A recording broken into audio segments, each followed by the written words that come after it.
Indian Institute of Commerce, Lakshya. Join Indian Institute of Commerce, Lakshya. 21 വയസ്സിൽ life is settled. And Jain deemed to be University, Kochi. Be the change, be the future with Jain deemed to be University, Kochi. നമസ്കാരം.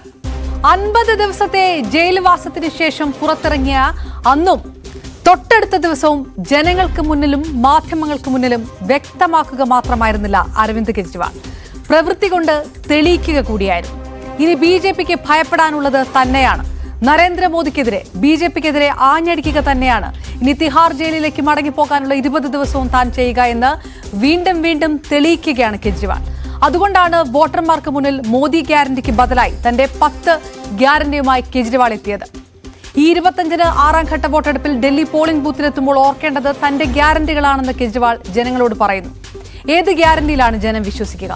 Vote മഷി പുരട്ടുക. അതാണ് ഇന്ന് PGF ആദ്യം വിശകലനം ചെയ്യുന്നത്. ഒപ്പം ലോക്സഭാ തെരഞ്ഞെടുപ്പിന്റെ 4ാം ഘട്ട വോട്ടെടുപ്പ് നാളെ നടക്കുകയാണ്. 10 സംസ്ഥാനങ്ങളിലെ 96 മണ്ഡലങ്ങളിലേക്ക്.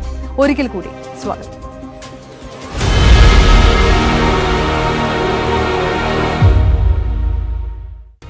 Political Grand Finale, co-presented by Berger Paints, 100 years of trust. Educational partners, IBIS Group of Educational Institutions. ഇനി കണ്ണടച്ചല്ല, കണ്ണ് തുറന്ന് സ്വപ്നം കാണാം. IBISലൂടെ Indian Institute of Commerce, Lakshya. Join Indian Institute of Commerce, Lakshya. 21 വയസ്സിൽ life is settled. And Jain deemed to be University, Kochi. Be the change, be the future with Jain deemed to be University, Kochi. ഈ ലോക്സഭാ തെരഞ്ഞെടുപ്പ് യഥാർത്ഥത്തിൽ തുടങ്ങുന്ന സമയത്തും പ്രചരണമൊക്കെ ശക്തി പ്രാപിച്ച സമയത്തുമെല്ലാം India മുന്നണിയുടെ ഒരു പ്രധാനപ്പെട്ട നേതാക്കളിൽ ഒരാൾ മാത്രമായിരുന്നു അരവിന്ദ് കെജ്രിവാൾ, ഡൽഹി മുഖ്യമന്ത്രി. കഴിഞ്ഞ 2 ലോക്സഭാ തെരഞ്ഞെടുപ്പിലും ഒന്നും അരവിന്ദ് കെജ്രിവാൾ വലിയ രീതിയിൽ പ്രചരണം നടത്തിയിട്ടും വലിയൊരു മുന്നേറ്റമൊന്നും ഉണ്ടാക്കാൻ കഴിഞ്ഞില്ല. എന്തിന് ഡൽഹിയിലടക്കം 7 സീറ്റുകളിൽ 1 സീറ്റ് പോലും കഴിഞ്ഞ 3 തെരഞ്ഞെടുപ്പിലും നേടാൻ കെജ്രിവാളിന് കഴിഞ്ഞിരുന്നുമില്ല. പക്ഷേ ഈ ലോക്സഭാ തെരഞ്ഞെടുപ്പിൻ്റെ ഇടയിൽ BJPയുടെ കേന്ദ്ര സർക്കാരിൻ്റെ ഭാഗത്തു നിന്നുണ്ടായ ഒരു വീഴ്ച അല്ലെങ്കിൽ തന്ത്രപരമായ ഒരു മിസ്റ്റേക്ക് എന്ന് പറഞ്ഞാൽ അത് ഒരു തരത്തിൽ പറഞ്ഞാൽ കെജ്രിവാളിനെ ജയിലിലിട്ടത് ആവും. 50 ദിവസത്തെ ജയിൽവാസത്തിന് ശേഷം കെജ്രിവാൾ പുറത്തു വരുമ്പോൾ, കെജ്രിവാൾ രക്തസാക്ഷി പരിവേഷത്തോടെ പുറത്തു വരുമ്പോൾ മോദിക്ക് ബദലായി ആര് എന്നുള്ള ചോദ്യത്തിന് തൻ്റെ വാക്കുകൾ കൊണ്ട്, താൻ മുന്നോട്ട് വെക്കുന്ന ആശയങ്ങൾ കൊണ്ട്, തന്ത്രങ്ങൾ കൊണ്ടുകൂടി ഉത്തരം പറയുകയാണ് യഥാർത്ഥത്തിൽ കെജ്രിവാൾ ചെയ്യുന്നത്. 2 തരത്തിലാണ്. ചിഹ്ന ഭിന്നമായ അല്ലെങ്കിൽ കൃത്യമായ ഒരു ഫോക്കസ് ഇല്ലാതെ, കൃത്യമായ ഒരു മുഖമില്ലാതിരുന്ന ഇന്ത്യ മുന്നണിയെ സംബന്ധിച്ചിടത്തോളം പ്രചാരണ വേദികളിൽ അറസ്റ്റ് കാലം തൊട്ട് തന്നെ കെജ്രിവാളിന് മുഖമായി മാറാൻ കഴിയുന്നു. അതൊരു കോമൺ വിഷയമാക്കി ഉയർത്താൻ കഴിയുന്നു. ഇപ്പോൾ പുറത്തു വരുന്ന സമയത്തും അത് ഒറ്റക്കെട്ടായി ഇന്ത്യ സഖ്യം നിൽക്കുകയാണ് മോദിക്കെതിരായി, BJP സർക്കാരിനെതിരായി എന്ന് ആവർത്തിക്കാൻ കഴിയുന്നത്. ഇന്ത്യ സഖ്യം മുന്നിൽ നിർത്തുന്നത് കെജ്രിവാൾ എന്ന ഒരു നേതാവിനെ തന്നെയാണ്. എനിക്ക് തോന്നുന്നു 2 തരത്തിലാണ് നമുക്കിതിനെ കാണാവുന്നത്. ഒന്ന്, ഇന്ത്യ മുന്നണിക്ക് മുന്നോട്ട് വെക്കാൻ കൃത്യമായ ഒരു ഗ്യാരണ്ടി, മോദി വെക്കുന്ന ഗ്യാരണ്ടിയിലാണ് ഇപ്പോൾ NDA അല്ലെങ്കിൽ BJP വോട്ട് തേടുന്നതെങ്കിൽ മോഡി ഗ്യാരണ്ടിക്ക് ബദലായ ഈ കെജ്രിവാൾ വെക്കുന്ന ഗ്യാരണ്ടി, കെജ്രിവാൾ തന്നെ പറയുന്നുണ്ട് ഇത് ഇന്ത്യ മുന്നണി നേതാക്കളുമായി ആകെ ചർച്ച ചെയ്തെടുത്ത തീരുമാനമൊന്നുമല്ല, പക്ഷേ ഇതിന് ആർക്കും എതിർപ്പുണ്ടാവില്ലെന്ന്. അപ്പോൾ ആർക്കും എതിർപ്പുണ്ടാവാൻ സാധ്യതയില്ലാത്ത തരത്തിലേക്ക് എങ്ങനെയാണോ ഡൽഹിയിൽ അസാധാരണമായ വേഗത്തിൽ അത്ഭുതങ്ങൾ സംഭവിക്കുന്ന രീതിയിലേക്ക് എല്ലാ പൊളിറ്റിക്കൽ നിരീക്ഷകരെയും മറ്റ് എതിർ രാഷ്ട്രീയ പാർട്ടികളെയെല്ലാം പൂർണ്ണമായും അസ്തപ്രജ്ഞരാക്കി എന്നൊക്കെ പറയാവുന്ന തരത്തിലേക്ക് മാറ്റി നിർത്തിക്കൊണ്ട് ഡൽഹിയിൽ ഒരു പാർട്ടി രൂപീകരിച്ച് ഒറ്റ കൊല്ലം കൊണ്ട് അധികാരത്തിലേറിയത്, ആ അധികാരം വീണ്ടും വലിയ ഭൂരിപക്ഷത്തോടുകൂടി കെജ്രിവാൾ നിലനിർത്തുന്നത് അതേ കെജ്രിവാളാണ്. അതേ തന്ത്രങ്ങൾ അല്ലെങ്കിൽ അതേ മുദ്രാവാക്യങ്ങൾ ഇന്ന് 10 ഗ്യാരണ്ടി എന്ന പേരിൽ മുന്നോട്ട് വെക്കും. എനിക്ക് തോന്നുന്നു പറഞ്ഞ ആദ്യം ആ ഗ്യാരണ്ടി കൂടി ഒന്ന് പരിശോധിക്കാം എന്ന് തോന്നുന്നു. ആദ്യം നമുക്ക് ആ 10 ഗ്യാരണ്ടികൾക്ക് ഒറ്റയടിക്ക് ഒന്ന് കടന്നു പോകുകയാണെങ്കിൽ ഏത് തരത്തിലായിരിക്കണമെന്ന് നോക്കുക. വിലക്കയറ്റം പിടിച്ചു നിർത്തും എന്ന ഗ്യാരണ്ടി തന്നെയാണ് ആദ്യമായിട്ട് എടുത്തിരിക്കുന്നത്. പ്രധാനമായിട്ട് വൈദ്യുതിയും ആം ആദ്മിയുടെ വാഗ്ദാനങ്ങളിൽ ഒന്നാമതായിട്ട് പറയുന്നുണ്ട്. രാജ്യത്തുടനീളം 24 മണിക്കൂർ വൈദ്യുതി ലഭ്യമാക്കുമെന്നാണ് കെജ്രിവാൾ പ്രഖ്യാപിച്ചിരിക്കുന്നത്. കിരൺ, വളരെ പ്രധാനമായിട്ട് നരേന്ദ്രമോദിയുടെ ഗ്യാരണ്ടിക്ക് അപ്പുറത്തേക്ക് കൂടുതൽ സാധാരണക്കാരിലേക്ക് ചെല്ലുന്നത്, സാധാരണക്കാരെ ഉന്നമിടുന്നത്, ലക്ഷ്യമിടുന്നത്, അല്ലെങ്കിൽ അവരുടെ പ്രശ്നങ്ങൾ മനസ്സിലാക്കിക്കൊണ്ടുള്ള ഏറ്റവും താഴെ തട്ടിൽ നിന്നുള്ള അല്ലെങ്കിൽ അടിസ്ഥാന സൗകര്യ വികസനത്തിൽ ഊന്നിക്കൊണ്ടുള്ള വികസന പദ്ധതികൾ, അതാണ് ഈ കേജ്രിവാൾ ഗ്യാരണ്ടിയിലൂടെ ഉദ്ദേശിക്കുന്നത് എന്നുകൂടി ഒരു സന്ദേശം നൽകാൻ കേജ്രിവാളും ആം ആദ്മി പാർട്ടിയും ഉദ്ദേശിക്കുന്നുണ്ട്. അങ്ങനെ നരേന്ദ്രമോദിയുടെ ഗ്യാരണ്ടിക്ക് മുകളിൽ നിൽക്കുകയാണ് തങ്ങളുടെ ഗ്യാരണ്ടി എന്ന് പറയാൻ കൂടി ആം ആദ്മി ആഗ്രഹിക്കുന്നുണ്ടാകും അല്ലേ? അപർണ, അതിനൊരു അല്പം ആം ആദ്മി പാർട്ടിയുടെ ചരിത്രം കൂടി പരിശോധിച്ചാൽ അറിയാം എങ്ങനെയാണ് ആം ആദ്മി പാർട്ടി ഡൽഹിയിലേക്ക് അധികാരത്തിൽ വന്നത്. വലിയ പൊളിറ്റിക്കലായ ഒരു സംസ്ഥാനം, ഇന്ത്യൻ ഭരണം പിടിക്കുന്നത് പോലെ തന്നെ മറ്റു സംസ്ഥാനങ്ങളെ ഏറെ പ്രാധാന്യമുള്ളതാണ് ഡൽഹിയിൽ. അവിടെ ആം ആദ്മി പാർട്ടി ആദ്യം അവതരിപ്പിക്കുമ്പോൾ അവർ മുന്നോട്ട് വെച്ചത് വൈദ്യുതി, എല്ലാവർക്കും വൈദ്യുതി കുറഞ്ഞ നിരക്കിൽ, വൈദ്യുതിയുടെ ഉയർന്ന നിരക്ക് ഞങ്ങൾ കുറയ്ക്കും, കുടിവെള്ളം കൃത്യമായി ലഭ്യമാക്കും, സാധാരണക്കാരുടെ മക്കൾക്ക് പഠിക്കാൻ വിദ്യാഭ്യാസ സ്ഥാപനങ്ങൾ, ഡൽഹിയിലൊക്കെ സർക്കാർ സ്കൂളുകളുടെ അവസ്ഥ എന്ന് വെച്ചാൽ അത്യന്തം പരിതാപകരമായ അവസ്ഥയാണ്. അധ്യാപകർ പോലും കൃത്യസമയത്തില്ല, കൃത്യസമയത്ത് ക്ലാസ് തുടങ്ങുകയോ അവസാനിക്കുകയോ ഒന്നുമില്ല. അവിടെയെല്ലാം ഏറ്റവും സാധാരണക്കാർക്കോ അല്ലെങ്കിൽ ഇടത്തരക്കാർക്കോ ഒക്കെ ഏതെങ്കിലും തരത്തിൽ ജീവിതത്തിലേക്ക് ഭക്ഷണം കഴിച്ചു കഴിഞ്ഞാൽ അധിക വരുമാനമുള്ളവർ കടം വാങ്ങിയടക്കം മക്കളെ സ്വകാര്യ സ്കൂളുകളിലായിരുന്നു പഠിപ്പിച്ചിരുന്നത്. അവിടേക്കാണ് അവരോട് പറയുന്നത് നിങ്ങളുടെ കുട്ടികൾക്ക് മികച്ച വിദ്യാഭ്യാസം ഒരുക്കുമെന്ന്. അത്തരം ഒരേ ഗ്യാരണ്ടി തന്നെയാണ് ഇന്ത്യ ആകമാനം കെജ്രിവാൾ വെക്കുന്നത്. അന്ന് കെജ്രിവാൾ ഇത്തരം ഗ്യാരണ്ടിയൊക്കെ വെക്കുമ്പോൾ അല്ലെങ്കിൽ അത്തരം ഉറപ്പുകളൊക്കെ നൽകുമ്പോൾ ആളുകൾക്ക് സംശയമായിരുന്നു, എങ്ങനെ ഒരാൾക്ക് ഇത് കഴിയും, വൈദ്യുതി എങ്ങനെ ഒരാൾക്ക് സൗജന്യ നിരക്കിലേക്ക് സാധാരണക്കാർക്ക് വൈദ്യുതി കൊടുക്കാൻ കഴിയും? അത് അസാധ്യമായ ഒന്നാണ്. ഈ ഡൽഹിയിലെ ഈ സ്കൂളുകളൊക്കെ എങ്ങനെ നന്നാക്കാൻ കഴിയും, ആശുപത്രികളൊക്കെ എങ്ങനെ നന്നാക്കാൻ കഴിയും? പക്ഷെ അതെല്ലാം ചെയ്ത് പ്രായോഗിക തലത്തിൽ കാണിച്ചു കൊടുത്ത ഒരാളാണ്. ഡൽഹിയിൽ മാത്രമല്ല പഞ്ചാബിലും അത് തെളിയിച്ച ഒരാളാണ് ഇപ്പോൾ ഈ ഗ്യാരണ്ടി വെക്കുന്നത് എന്നുള്ള പ്രത്യേകത. അത് ആ പറയുമ്പോൾ 2 പോയിന്റ് ഇതിനകത്ത് കൃത്യമായിട്ട് കേജ്രിവാൾ പറയുന്നുണ്ട്. ഒന്ന്, രാജ്യത്തെ നോക്കുക, രാജ്യത്ത് ഇത്രയും പേർക്ക് ജനങ്ങൾക്ക് നൽകാനുള്ള വൈദ്യുതി രാജ്യത്തുണ്ട്, പക്ഷേ പവർ കട്ട് നിലനിൽക്കുകയാണ്. അതായത് കൃത്യമായി NDA സർക്കാരിനെതിരെ ഒരു ആയുധം എറിയുന്നുണ്ട്. അത് പാവപ്പെട്ടവരെ സംബന്ധിച്ചിടത്തോളം കൃത്യമായി വൈദ്യുതി ലഭിക്കുന്നില്ല. പക്ഷേ ആ ശേഷി സർക്കാരിനുണ്ട്, കേന്ദ്ര സർക്കാരിനുണ്ട്, എന്നിട്ടും പവർ കട്ട് നിലനിൽക്കുകയാണ് എന്ന് പറയുന്നു. ഒപ്പം നേരത്തെ പറഞ്ഞതുപോലെ ഡൽഹിയിലും പഞ്ചാബിലും ഈ അവസ്ഥയായിരുന്നു, പക്ഷേ ആ അവസ്ഥ മാറ്റാൻ ഞങ്ങൾക്ക് കഴിഞ്ഞിട്ടുണ്ട് എന്ന് പറയുന്നിടത്ത് മോദി സർക്കാർ പാവപ്പെട്ടവർക്ക് വിവേചനം കാണിക്കുകയാണ് എന്നുള്ളൊരു വിമർശനം കൂടി ഉന്നയിച്ചുകൊണ്ടാണ് ഈ വൈദ്യുതി എന്ന് പറയുന്ന ആദ്യ ഗ്യാരണ്ടിയിലേക്ക് കടന്നിരിക്കുന്നത് എന്നുകൂടി വിലയിരുത്തണ്ടേ? അത് അപർണ, അതിനകത്തൊരു പ്രത്യേക വിഷയം, ആളുകൾക്ക് പെട്ടെന്ന് ഒരു മുദ്രാവാക്യം അല്ലെങ്കിൽ ആളുകൾക്ക് ഇന്ന സഹായം ചെയ്യുമെന്ന് ഒരു രാഷ്ട്രീയ പാർട്ടി പറഞ്ഞാൽ തെരഞ്ഞെടുപ്പ് കാലമല്ലേ, തെരഞ്ഞെടുപ്പ് കാല വാഗ്ദാനങ്ങൾ എത്രത്തോളം പാലിക്കപ്പെടുമെന്നുള്ള ആശങ്കയൊക്കെ മനുഷ്യർക്കുണ്ടാവും. പക്ഷെ അത് കൃത്യമായി തന്നെയാണ് അദ്ദേഹം പറയുന്നത്. ഇന്ത്യക്ക് വേണ്ടത് 2 ലക്ഷം യൂണിറ്റ് വൈദ്യുതി, മെഗാവാട്ട് വൈദ്യുതി ആണെങ്കിൽ ഇന്ത്യക്ക് 3 ലക്ഷം മെഗാവാട്ട് വൈദ്യുതി ഉൽപ്പാദിപ്പിക്കാനുള്ള ശേഷിയുണ്ട്. അപ്പോൾ ഇന്ത്യയെ സംബന്ധിച്ചിടത്തോളം ഒരു വൈദ്യുതി സർപ്ലസ് ആവേണ്ട ഒരു രാജ്യമാണ്. ആ ഒരു രാജ്യത്താണ് ഇന്ത്യക്ക് ഇപ്പോഴും ഉത്തരേന്ത്യയിലെ മഹാഭൂരിപക്ഷം വരുന്ന ഗ്രാമങ്ങളിലും ഒരു ദിവസം 24 മണിക്കൂർ ഉണ്ടെങ്കിൽ ചില ഗ്രാമങ്ങളിലൊക്കെ ചിലപ്പോൾ 2-3 മണിക്കൂറായിരിക്കും വൈദ്യുതി വരുന്നത്. എന്തിന് ഒരു കാലത്ത് ഡൽഹിയിലടക്കം അത്തരം വൈദ്യുതി പ്രതിസന്ധി ഡൽഹിയിലെ പ്രാന്തപ്രദേശങ്ങളിലാകെ ഉണ്ടായിരുന്നു. അതെല്ലാം ഇന്ന് പരിഹരിക്കപ്പെട്ടു. അങ്ങനെയുള്ള സ്ഥലത്തേക്ക് 24 മണിക്കൂറും വൈദ്യുതി ഉണ്ടാക്കാനുള്ള ശേഷി നമുക്കുണ്ട്. ആ ശേഷി കൃത്യമായി വിനിയോഗിക്കുമെന്ന് പറയുന്നു. രണ്ടാമത്, ഇപ്പോഴും ഉത്തരേന്ത്യൻ സംസ്ഥാനങ്ങളൊക്കെയും സാധാരണക്കാരുടെ മക്കൾക്ക് ഉന്നത നിലവാരത്തിലുള്ള വിദ്യാഭ്യാസം എന്നുള്ളത് ഒരു 10-20 വർഷത്തിന് മുമ്പ് പറഞ്ഞാൽ അത് ഉത്തരേന്ത്യയിൽ എത്രത്തോളം എരിക്കുമായിരുന്നു അല്ലെങ്കിൽ എത്രത്തോളം അതിന് ശക്തി ഉണ്ടാകുമായിരുന്നു എന്നുള്ളത് പോലെയല്ല ഇപ്പോഴത്തെ സംബന്ധിച്ച് കേരളത്തിലെ ഒക്കെ പോലെ തന്നെ സാധാരണക്കാരായ മനുഷ്യർ അല്ലെങ്കിൽ ഇടത്തരക്കാരായ മനുഷ്യരുടെ എല്ലാം അവരുടെ മക്കൾക്ക് ഏറ്റവും മെച്ചപ്പെട്ട വിദ്യാഭ്യാസം വേണം.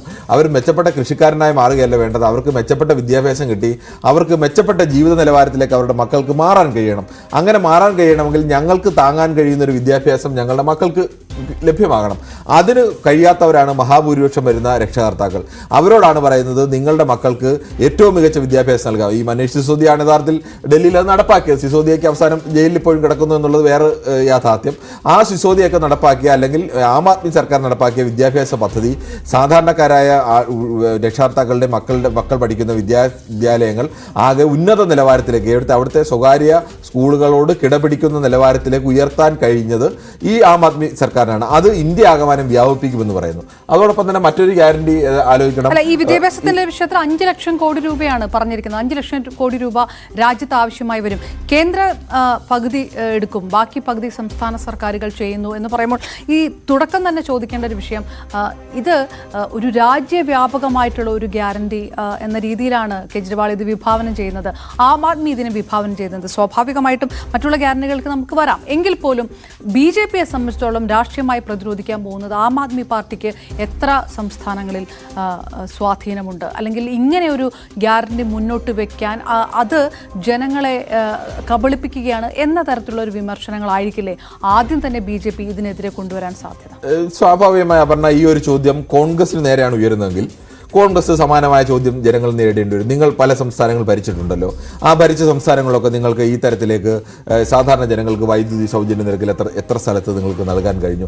ഇപ്പോൾ കുറഞ്ഞ് ഈ തെരഞ്ഞെടുപ്പിൽ നിന്ന് വെച്ച വാഗ്ദാനങ്ങൾ പാലിക്കാൻ ഏകദേശം കഴിഞ്ഞത് ഈ കർണാടകയിലോ അല്ലെങ്കിൽ തെലങ്കാനയിലോ ഒക്കെ ആയിരിക്കും. അവർ വെച്ച വാഗ്ദാനങ്ങൾ മഹാഭൂരിപക്ഷവും പാലിച്ചുകൊണ്ട് മുന്നോട്ട് പോകുന്നത്. അത്തരമൊരു ശീലമൊന്നും കോൺഗ്രസിന് കാലാകാലങ്ങളായിട്ട് ഉണ്ടായിരുന്നില്ല.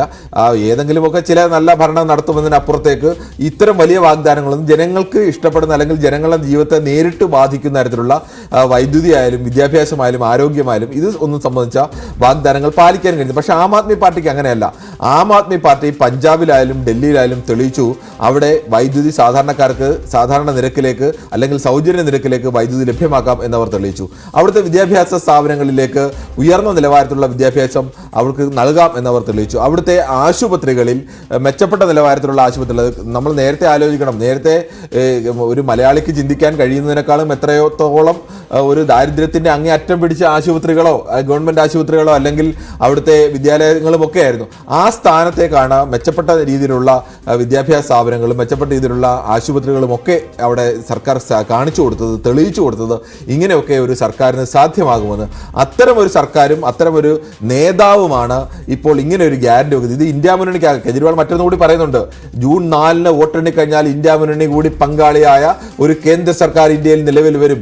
ആ സർക്കാരിനെ കൊണ്ട് ഞങ്ങൾ ഈ കാര്യങ്ങൾ ചെയ്യിക്കും എന്നൊരു ആത്മവിശ്വാസത്തോടുകൂടി പറയുന്നു. ആ രീതിയിൽ, അതായത് നേരത്തെ തന്നെ ആ ഒരു ഷുവർട്ടി ജനങ്ങളിലേക്ക് നൽകാൻ കെജ്രിവാൾ നിൽക്കുന്നു. ആം ആദ്മി പാർട്ടി കൂടി പങ്കാളിയായ ഇന്ത്യ സഖ്യം അധികാരത്തിലെത്തും, അപ്പോൾ കേന്ദ്ര സർക്കാരിന് ഞങ്ങൾ സ്വാധീനം ചെലുത്തും. ആ തരത്തിലേക്ക് ഇതൊരു രാജ്യവ്യാപകമായിട്ട് നൽകുന്ന ഒരു ഗ്യാരണ്ടിയാണ്. അല്ലാതെ 1-2 സംസ്ഥാനങ്ങളിൽ മാത്രം ചുരുക്കി നിൽക്കുന്ന ഒരു പാർട്ടിയുടെ ഗ്യാരണ്ടി അല്ല. അങ്ങനെ ആയിട്ടല്ല താൻ സംസാരിക്കുന്നത്. അതൊരു ദേശീയ നേതാവായിട്ട് തന്നെയാണ് എന്നുള്ളൊരു ടോൺ അദ്ദേഹത്തിൻ്റെ ആ വാക്കുകളിലുണ്ട്. ഇനിയുള്ള 20 ദിവസങ്ങളിൽ രാജ്യമൊട്ടാകെ സഞ്ചരിച്ചുകൊണ്ട് ജനങ്ങളോട് സംസാരിക്കുമെന്ന് പറയുമ്പോൾ മറ്റ് സംസ്ഥാനങ്ങളിലെത്തി ഈ തരത്തിലുള്ള ഒരു പ്രചാരണം മറ്റ് നേതാക്കന്മാരെ ഒരുമിപ്പിച്ചുകൊണ്ട് അത് തന്നെയായിരിക്കും ലക്ഷ്യമിടുക. അപർണ, അത് തന്നെയാണ്. നമുക്ക് ആ ഗ്യാരണ്ടി ബാക്കി ഗ്യാരണ്ടികൾ കൂടി എനിക്ക് തോന്നുന്നു നോക്കേണ്ട പ്രധാനപ്പെട്ടതാണ്. MSP മിനിമം സ്വാമിനാഥൻ കമ്മീഷൻ റിപ്പോർട്ടിന്റെ അടിസ്ഥാനത്തിൽ എങ്ങനെയാണ് ഒരു കർഷകന് ഒരു വിള ഉൽപ്പാദിപ്പിക്കാൻ വേണ്ടി ചെലവ് എത്രയാവുന്നു, ആ ചെലവിനും കർഷകർക്ക് ലഭിക്കേണ്ട മിനിമം ലാഭവും അടിസ്ഥാനമാക്കിയുള്ള മിനിമം തുക ആ വിളക്ക് കിട്ടണം. അങ്ങനെയാണെങ്കിൽ മാത്രമേ രാജ്യത്ത് കർഷകർക്ക് മുന്നോട്ട് പോകാൻ കഴിയൂ. ഇന്ത്യയെ പോലെ രാജ്യത്തെ സംബന്ധിച്ചിടത്തോളം ഏറ്റവും കൂടുതൽ ആളുകൾ ആശ്രയിക്കുന്നത് കൃഷിയാണ്. കൃഷി നേരിട്ടോ അല്ലെങ്കിൽ കൃഷിഭൂമിയുടെ ഉടമകളോ അല്ലെങ്കിൽ കൃഷി ഭൂമിയിൽ തൊഴിലെടുക്കുന്നവരൊക്കെയാണ് ഇന്ത്യയിലെ മഹാഭൂരിപക്ഷം വരുന്നവർ. ഇപ്പോഴും ഇന്ത്യൻ വരുമാനത്തിന്റെ മേജർ പങ്ക് വരുന്നത് കൃഷിയിൽ നിന്നാണ്.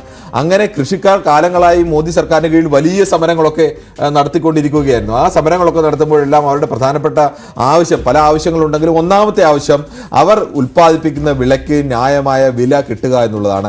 അങ്ങനെ ന്യായമായ വില ഉറപ്പാക്കുമെന്ന് അരവിന്ദ് കെജ്രിവാളും ആം ആദ്മി പാർട്ടിയും പറയുകയാണ്. ഇതിൽ ഈ സമരം നയിച്ച കർഷകരിൽ മഹാഭൂരിപക്ഷം പേരും ഇപ്പോഴും BJP വോട്ട് ചെയ്യുന്നവരോ അല്ലെങ്കിൽ BJP അനുഭാവികളോ ഒക്കെയാണ്. അത് ആലോചിക്കണം. അവരുടെയൊക്കെ അവിടെ UP-യിലടക്കം പശ്ചിമ UP-യിലടക്കം കഴിഞ്ഞ തവണ തെരഞ്ഞെടുപ്പ് നടന്നപ്പോൾ വലിയ കർഷക സമരത്തിന് പിന്നാലെയാണ് തെരഞ്ഞെടുപ്പിൽ അവിടുത്തെ കർഷകരാകെ ഒന്നിച്ചു നിന്ന് നരേന്ദ്രമോദി സർക്കാരിനെതിരെ സമരം ചെയ്യുകയും തെരഞ്ഞെടുപ്പ് വന്നപ്പോൾ അവർ സ്വാഭാവികമായും BJP-യിലേക്കാണ് വോട്ട് ചെയ്തത്. ഇപ്പോൾ ടിക്കാറാം അദ്ദേഹത്തിൻ്റെ രാജേഷ് ടിക്കായത്തിൻ്റെ മകനൊക്കെ മത്സരിക്കുമ്പോൾ അദ്ദേഹത്തിനടക്കം ഒരു മെച്ചപ്പെട്ട വോട്ട് പോലും നേടാൻ സമരനായകനൊക്കെയാണ്. പക്ഷെ അവരുടെ ഇടയിലേക്കാണ് അരവിന്ദ് കെജ്രിവാളിനെ പോലെ വിശ്വാസ്യതയുള്ള ഒരു നേതാവ് അല്ലെങ്കിൽ പറഞ്ഞ വാക്ക് പാലിക്കുമെന്ന് തെളിയിച്ചു കഴിഞ്ഞ ഒരു നേതാവ് അവിടെ പറയുന്നത്, ഞങ്ങൾ ഇന്ത്യയിലെ ജനങ്ങൾക്ക്, ഇന്ത്യയിലെ കർഷകർക്ക് മിനിമം പ്രൈസ് അവർക്ക് എത്ര രൂപയാണോ നിങ്ങൾക്ക് ഒരു കൃഷി വിള ഉൽപ്പാദിപ്പിക്കാൻ വേണ്ടി ചിലവാകുന്നത് അതും ന്യായമായ ലാഭവും അടങ്ങിയ ഒരു തുക സർക്കാർ ഏറ്റവും കുറഞ്ഞ തുകയായി ഈ കർഷകർക്ക് ഉറപ്പ് നൽകുന്നു. ഇത് കർഷകരെ വലിയ രീതിയിൽ ആകർഷിക്കാനും കാർഷിക മേഖലയെ വളരെ സ്വാധീനിക്കാൻ സാധ്യതയുള്ള ഒരു ഗ്യാരണ്ടി ഈ താങ്ങുവിലയ്ക്ക് നിയമസാധുത നൽകുക എന്ന് പറയുന്നിടത്ത്. അപ്പോൾ അതിന് മുൻപ് മറ്റൊരു വിഷയം കൂടെ, നമ്മൾ ഈ ആരോഗ്യ മേഖലയെ കുറിച്ച് പറയുമ്പോൾ രാജ്യത്തിന്റെ എല്ലാ കോണുകളിലും മൊഹല്ല ക്ലിനിക്കുകൾ ആരംഭിക്കും എന്നാണ് കേജ്രിവാൾ പറഞ്ഞിരിക്കുന്നത്. പ്രധാനമായിട്ട് സ്വകാര്യ ആശുപത്രികൾക്ക് സമാനമായിട്ട് സർക്കാർ ആശുപത്രികൾ മെച്ചപ്പെടുത്തും. വലിയൊരു വിവാദമാകാൻ സാധ്യതയുള്ള ഒരു വിഷയം, വലിയ തട്ടിപ്പിന് ഒക്കെ വഴിവെക്കുന്ന ഇൻഷുറൻസ് ഒഴിവാക്കുമെന്നുള്ളൊരു പരാമർശം കേജ്രിവാളിന്റെ ഭാഗത്ത് നിന്ന് വന്നിട്ടുണ്ട്. അത് ഏറ്റവും പ്രധാനപ്പെട്ട ഇതിനകത്തൊരു വിഷയം, കേരളത്തെ സംബന്ധിച്ച് ചിലപ്പോൾ ഒരുപക്ഷെ ഇതൊരു വലിയ ആകർഷകമായ മുദ്രാവാക്യമായി തോന്നാൻ കഴിയില്ല. കാരണം ഇവിടെ പ്രാഥമിക ആരോഗ്യ കേന്ദ്രങ്ങൾ മുതൽ ജില്ലാ ആശുപത്രികളും താലൂക്ക് ആശുപത്രികളും എല്ലാം സജീവമായി നിൽക്കുകയും സാധാരണക്കാരായ ഒരാളിന് പോലും ചികിത്സാ സൗകര്യം ലഭ്യമാവുകയും ചെയ്യുന്ന ഒരു സംസ്ഥാനമാണ്.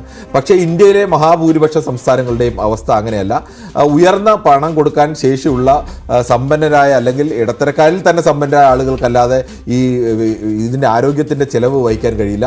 അത് തന്നെ ഇൻഷുറൻസ് മേഖലയുമായി ബന്ധപ്പെട്ടിരിക്കുകയാണ്. ഇൻഷുറൻസ് ഇല്ലാത്ത ഒരുത്തർക്ക് മെച്ചപ്പെട്ട ചികിത്സ 1-2 ലക്ഷം രൂപ ചിലവാകുന്ന ഒരു ചികിത്സയ്ക്ക് ഒരാൾക്ക് ആവശ്യമായി വന്നു കഴിഞ്ഞാൽ അത് ലഭ്യമാകാൻ കഴിയാത്ത ഒരവസ്ഥയിലേക്കൊക്കെ ആളുകൾ നിൽക്കുന്ന സമയത്താണ് പറയുന്നത് ഈ സംവിധാനം ഒഴിവാക്കിക്കൊണ്ട് ഏറ്റവും സാധാരണക്കാരായ മനുഷ്യർക്ക് അല്ലെങ്കിൽ ദരിദ്രരായ മനുഷ്യർക്ക് അവർക്ക് ഏറ്റവും താഴെ തട്ടിൽ മൊഹല്ല ക്ലിനിക്കുകൾ വരുന്നു, ജില്ലാ ആശുപത്രികൾ സ്പെഷ്യാലിറ്റികൾ അടക്കമുള്ള സംവിധാനത്തോടുകൂടി ജില്ലാ ആശുപത്രികൾ വരുന്നു, അതിനുശേഷം മെഡിക്കൽ കോളേജുകൾ, ഇത്തരം സംവിധാനങ്ങൾ കൊണ്ടുവന്ന് എങ്ങനെയാണോ കേരളത്തിൻ്റെ ആരോഗ്യ മേഖലയിൽ ഏറ്റവും സാധാരണക്കാരായ മനുഷ്യർക്കടക്കം ആരോഗ്യ സംവിധാനങ്ങൾ ചികിത്സ ഉറപ്പാകുന്നത് അതേ ഏകദേശ മാതൃകയിൽ ഇന്ത്യയിലെ എല്ലാ സംസ്ഥാനങ്ങളിലേക്കും നൽകുമെന്ന് പറയുമ്പോൾ അതിപ്പോൾ UP-യിലായാലും ഹരിയാനയിലായാലും അല്ലെങ്കിൽ രാജസ്ഥാനിലായാലും ഗുജറാത്തിലായാലും ഈ സംസ്ഥാനങ്ങളൊക്കെ ആളുകൾ സാധാരണക്കാരായ മനുഷ്യർ ഏറ്റവും കൂടുതൽ പ്രയാസപ്പെടുന്നത് മക്കളുടെ വിദ്യാഭ്യാസത്തിന് പണം കണ്ടെത്താൻ, അല്ലെങ്കിൽ അവർക്ക് ആരോഗ്യം പെട്ടെന്ന് വീട്ടിലൊരാളുടെ അസുഖം വന്നാൽ, മക്കൾക്കോ തനിക്കോ അല്ലെങ്കിൽ അച്ഛനോ അമ്മയ്ക്കോ ഒരു അസുഖം വന്നാൽ, വലിയൊരു അസുഖം വന്നാൽ ആ അസുഖത്തിന് എങ്ങനെ പണം കണ്ടെത്തും എന്നുള്ള ആശങ്ക.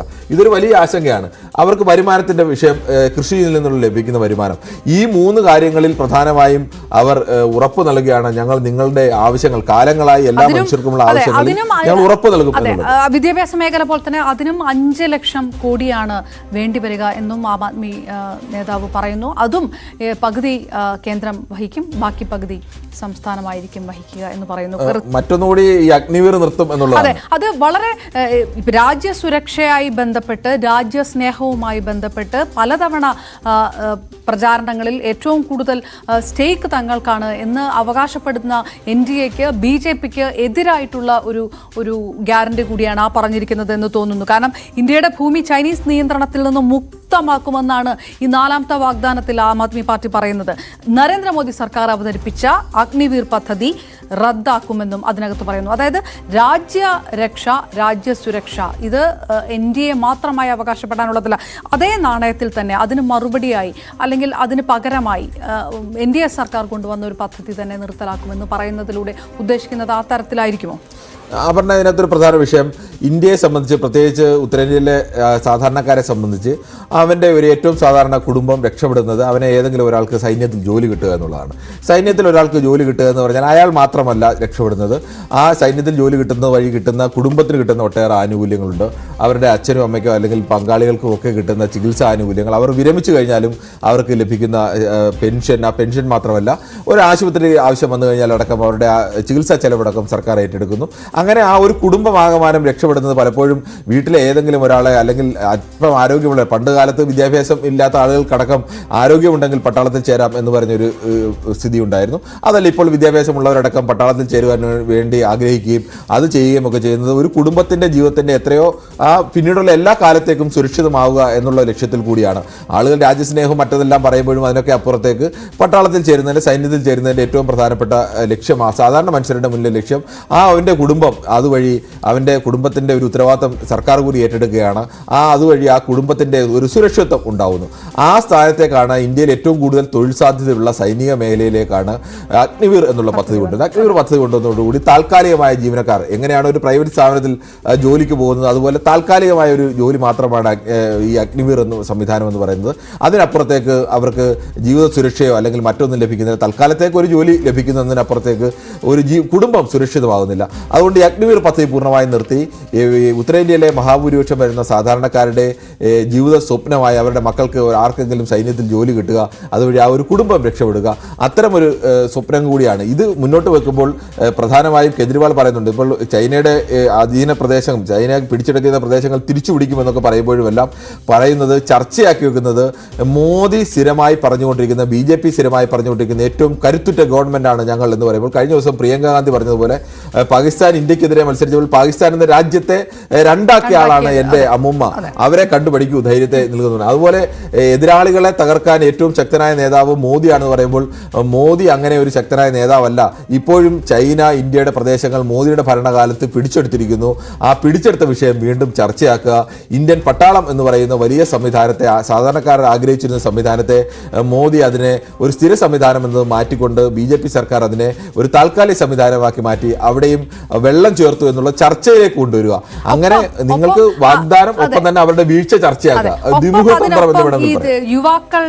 യുവാക്കളുടെ തൊഴിലില്ലായ്മ അടക്കമുള്ള വിഷയങ്ങൾ കൂടുതൽ പ്രാധാന്യം നൽകിയിട്ടുമുണ്ട്. 2 കോടി തൊഴിലവസരങ്ങൾ കൂടിയാണ് ഇതിനകത്ത് നരേന്ദ്രമോദി പറയുന്നത്. അതായത് തൊഴിലില്ലായ്മ ഏത് തരത്തിലാണോ, വിദ്യാഭ്യാസം ഏത് തരത്തിലാണോ, ആരോഗ്യ മേഖല, സൗജന്യ ചികിത്സ അടക്കമുള്ള വിഷയങ്ങൾ ഈ ഗ്യാരണ്ടിയിൽ ഉൾപ്പെട്ടത്, അതുപോലെ തന്നെ തൊഴിലില്ലായ്മ ഏറ്റവും പ്രധാനപ്പെട്ട ഒരു വിഷയമായി കണ്ടുകൊണ്ട് കൂടിയാണ് 2 കോടി തൊഴിലവസരങ്ങൾ 1 വർഷത്തിനകം എന്നാണ് പറഞ്ഞിരിക്കുന്നത്. സ്വാഭാവികമായിട്ടും 1 വർഷത്തിനകം തൊഴിലവസരങ്ങൾ എന്ന് പറയുന്നത് യുവാക്കളായിട്ടുള്ള വോട്ടർമാരെ കൂടുതൽ ആകർഷിക്കാനുള്ള, ആ ഒരു വിഭാഗത്തെ കൂടുതൽ സ്വാധീനിക്കാനുള്ള ഒരു നീക്കത്തിലേക്ക് കൂടി തന്റെ കെജ്രിവാൾ ഗ്യാരണ്ടി ഇതാ മുന്നോട്ട് വെക്കുന്നു എന്ന് കെജ്രിവാൾ. എനിക്ക് തോന്നുന്നു അപർണ, ഈ കെജ്രിവാൾ ഇതൊരു ഗ്യാരണ്ടി മുന്നോട്ട് വെച്ച് വാഗ്ദാനങ്ങൾ, അത് ഒരു തരത്തിൽ. മറ്റൊരു വലിയ BJP ഇതുവരെയും തെരഞ്ഞെടുപ്പിൽ കണ്ടതാണ്, കോൺഗ്രസ് ഇടയ്ക്കിടയ്ക്ക് ഏതെങ്കിലും പ്രസ്താവനകളുടെ പേരിലൊക്കെ പോയി വെട്ടിലാവുന്നു, അല്ലെങ്കിൽ BJP നിശ്ചയിക്കുന്ന അജണ്ടയ്ക്ക് ഒപ്പം മറ്റു പാർട്ടികൾക്ക് നിൽക്കേണ്ടി വരിക.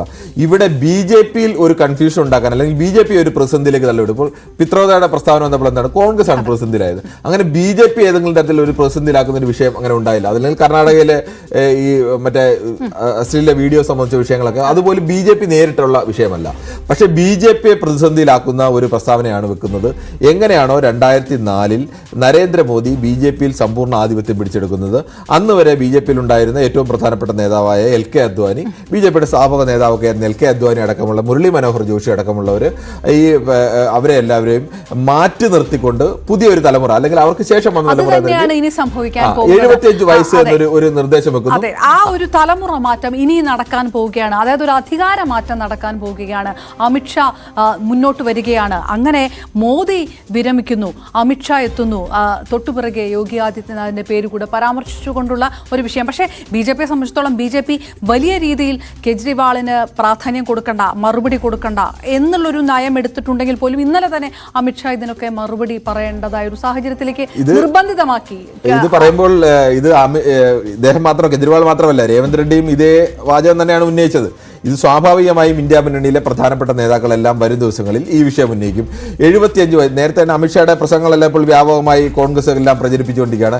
75 വയസ്സ് കഴിഞ്ഞവർ ഈ തെരഞ്ഞെടുപ്പ് രാഷ്ട്രീയത്തിൽ നിന്ന് മാറി നിൽക്കണം എന്നുള്ളതാണ്. അങ്ങനെയാണെങ്കിൽ അടുത്ത വർഷം സെപ്റ്റംബറിൽ മോദിക്ക് 75 വയസ്സ് തികയുകയാണ്. ആ രീതിയിലുള്ള ഒരു രാഷ്ട്രീയ പരാമർശം ഇതുവരെ മറ്റൊരു നേതാവോ മറ്റൊരു പ്രചാരണ തലത്തിലോ അത് ഉന്നയിക്കപ്പെട്ടിട്ടുണ്ടായിരുന്നില്ല എന്നുള്ളതൊരു ഒരു കൗതുകരമായിട്ടുള്ള ഒരു കാര്യം. അത് പലപ്പോഴും അപർണ അങ്ങനെയാണ്. നമ്മൾ തെരഞ്ഞെടുപ്പിൽ ഒക്കെ വരുമ്പോൾ ഈ നോർമൽ സിറ്റുവേഷനിലൂടെ നമ്മൾ ചിന്തിക്കുന്നത് പോലെയല്ല നിങ്ങൾ ഏറ്റവും ഡിഫിക്കൽട്ടായ സിറ്റുവേഷൻ ചിന്തിക്കുന്നത്. കെജ്രിവാളിനെ സംബന്ധിച്ച് കെജ്രിവാൾ 50 ദിവസം ജയിലിലായിരുന്നു. സത്യത്തിൽ അദ്ദേഹത്തിന് മുന്നിൽ പ്രത്യേകിച്ച് വലിയ വഴികളൊന്നും ഉണ്ടായിരുന്നില്ല. ഈ ജാമ്യം കിട്ടുന്നതിന് ഒരു തരത്തിൽ പറഞ്ഞാൽ, കെജ്രിവാളിൻ്റെയും ആം ആദ്മി പാർട്ടിയുടെയും ഭാഷയിലൊക്കെ പറഞ്ഞാൽ, ദൈവത്തിൻ്റെ അത്ഭുതം എന്നൊക്കെയുള്ള മട്ടിലാണ് അവരടക്കം പ്രതികരിച്ചത്. അങ്ങനെ ഒരു ന്യായമായ രീതിയിൽ നമ്മൾ ചിന്തിച്ചു നോക്കിയാൽ കിട്ടാനുള്ള സാധ്യത വളരെ കുറവായിരുന്നു. അല്ല, ഏറെക്കുറെ ഒരു കാര്യം, ഇപ്പം നേരത്തെ രേവന്ത് റെഡ്ഡിയുടെ വിഷയം പറഞ്ഞുകൊണ്ട് അതൊരു രാഷ്ട്രീയ വിശകലനമായിട്ട് ചോദിക്കുകയാണ്. ഏറെക്കുറെ ഇതൊരു ഒറ്റയാൾ പട്ടാളം അല്ലെങ്കിൽ ഒറ്റയാൾ പോരാട്ടം പോലെ ചെയ്തുകൊണ്ടിരിക്കുകയാണോ?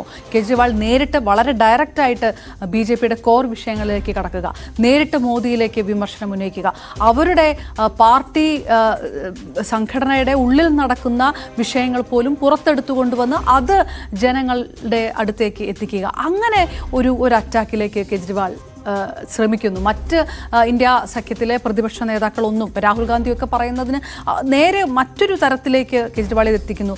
അതിന് വേണ്ട വിധത്തിലുള്ള ഒരു ബാക്കപ്പ്, ഒരു സപ്പോർട്ട് മറ്റ് നേതാക്കന്മാരുടെ സ്വാഭാവികമായും അവർ അത്തരമൊരു സപ്പോർട്ടിലേക്ക് മറ്റ് നേതാക്കളടക്കം എത്താനുള്ള സാധ്യത വളരെ കൂടുതലാണ്. കാരണം ഇപ്പോൾ BJPക്കെതിരെ BJPക്കുള്ളിലേക്ക് നരേന്ദ്രമോദിയാണ് അടുത്ത പ്രധാനമന്ത്രി എന്നതിൽ BJPക്കാർക്കോ അല്ലെങ്കിൽ മറ്റാർക്കും യാതൊരു സംശയവുമില്ല. സാധാരണ ജനങ്ങൾക്ക് കേരളത്തിൽ പോലും ആ തരത്തിലാണല്ലോ സാധാരണ ജനങ്ങൾക്ക് അത്തരത്തിലൊരു സംശയമൊന്നുമില്ല. നരേന്ദ്രമോദി തന്നെ പൂർണ്ണമായി നിൽക്കുമെന്നൊക്കെ അറിയാം. പക്ഷേ അങ്ങനെ ഒരു സ്ഥലത്തേക്കാണ് നരേന്ദ്രമോദിയും അമിത്ഷായും നേരത്തെ പറഞ്ഞ 75 വയസ്സാകുമ്പോൾ LK അദ്വാനിയെ പോലെ പ്രധാനപ്പെട്ട നേതാവിനെ അല്ലെങ്കിൽ മുരളി മനോഹർ ജോഷിയെ പോലെ ഒരു പ്രധാനപ്പെട്ട നേതാവിനെ ഇവരെയൊക്കെ മാറ്റി നിർത്തിയതല്ലേ നിങ്ങൾ? അന്ന് പറഞ്ഞതല്ലേ 75 വയസ്സ്? ആ 75 വയസ്സ് നരേന്ദ്രമോദിക്ക് ബാധകമല്ലേ? അല്ലെങ്കിൽ എന്തുകൊണ്ട് ബാധകമല്ല? ഇത് പറയേണ്ടി വരികയാണ്. എന്തുകൊണ്ട് ബാധകമല്ല? അദ്വാനിക്ക് അതുവരെ ഉണ്ടായിരുന്ന അദ്വാനിയെ മാറ്റി നിർത്താൻ വേണ്ടി എടുത്ത മാനദണ്ഡം എന്തുകൊണ്ട് മോദിക്ക് ബാധകമാകുന്നില്ല? അല്ലെങ്കിൽ ശിവരാജ് സിംഗ് ചൗഹാനെ പോലെ തുടർച്ചയായി ഭരിച്ചുകൊണ്ടിരുന്ന അല്ലെങ്കിൽ അവിടെ വിജയം ആവർത്തിച്ച മധ്യപ്രദേശ് മുഖ്യമന്ത്രിക്ക് ബാധകമായിരുന്ന ഒരു ഏതെങ്കിലും ഒരു നിബന്ധന, അല്ലെങ്കിൽ രമൺ സിംഗിന് ബാധകമായിരുന്ന ഒരു നിബന്ധന, അല്ലെങ്കിൽ വസുന്ധര രാജ് സിന്ധ്യയ്ക്ക് ബാധകമായിരുന്ന നിബന്ധന എന്തുകൊണ്ട് നരേന്ദ്രമോദിക്ക് ബാധകമാകുന്നില്ല എന്നത് വിശദീകരിക്കേണ്ടി വരിക എന്നത് പറയുന്നത് നരേന്ദ്രമോദിയെ സംബന്ധിച്ചാലും ഗ്യാരണ്ടിയുടെ വിഷയങ്ങളിലേക്ക് കടക്കണം. ഒപ്പം കേജ്രിവാൾ ഇന്ന് എന്താണ് മാധ്യമങ്ങൾക്ക് മുന്നിൽ ആ ഗ്യാരണ്ടി, തന്റെ 10 ഗ്യാരണ്ടി വ്യക്തമാക്കിയത് എന്ന് കൂടി കേൾക്കണം. അതിനു മുൻപ് നമുക്ക് ഒരു ഇടവേളയിലേക്ക് പോയിട്ട് വരേണ്ട ഒരു ആവശ്യമുണ്ട്. ഒരു ചെറിയ ഇടവേളയ്ക്ക് ശേഷം തിരികെ എത്താം.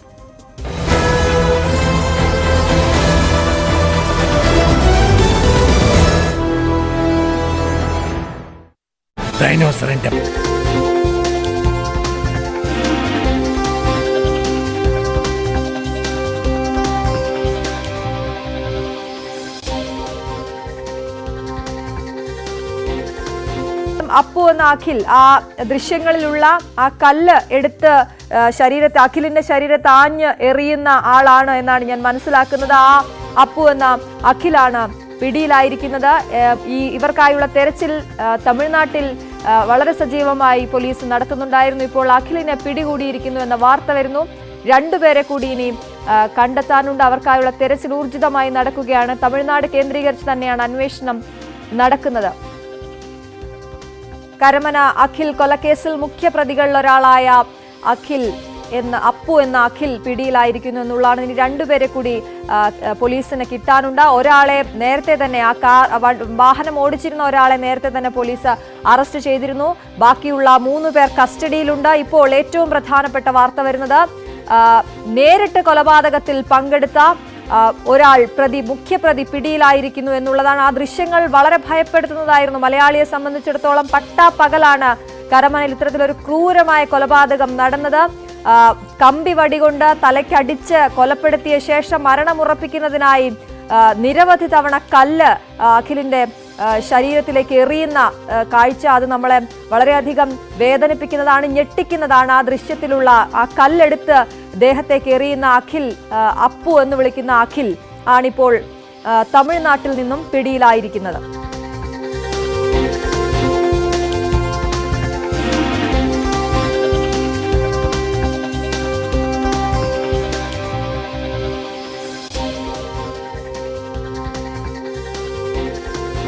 അപ്പു എന്ന അഖിൽ ആ ദൃശ്യങ്ങളിലുള്ള ആ കല്ല് എടുത്ത് അഖിലിന്റെ ശരീരത്തെ ആഞ്ഞ് എറിയുന്ന ആളാണ് എന്നാണ് ഞാൻ മനസ്സിലാക്കുന്നത്. ആ അപ്പു എന്ന അഖിലാണ് പിടിയിലായിരിക്കുന്നത്.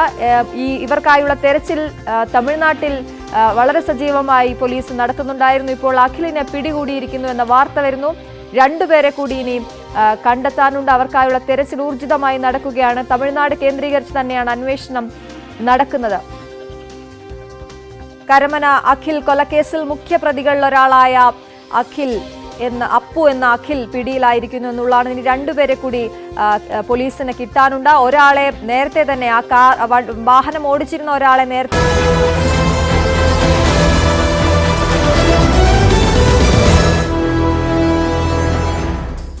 എന്താണ് കേജ്രിവാൾ പറഞ്ഞത്? മോദി ഇതുവരെ ചെയ്യുമെന്ന് പറഞ്ഞ കാര്യങ്ങൾ ഒന്നും ചെയ്തിട്ടില്ല.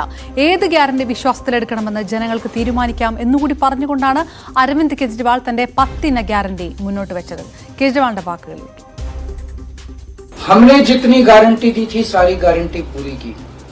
तो एक तरफ है मोदी की गारंटी, एक तरफ है केजरीवाल की गारंटी. मोदी की गारंटी का हम देख चुके हैं कि मोदी की गारंटी यकीन करने का लायक नहीं है. और अब तो अगले साल चूंकि मोदी जी रिटायर होंगे, तो उनकी रिटायरमेंट के बाद मोदी की गारंटी कौन पूरी करेगा, इसका भी कोई वो नहीं है।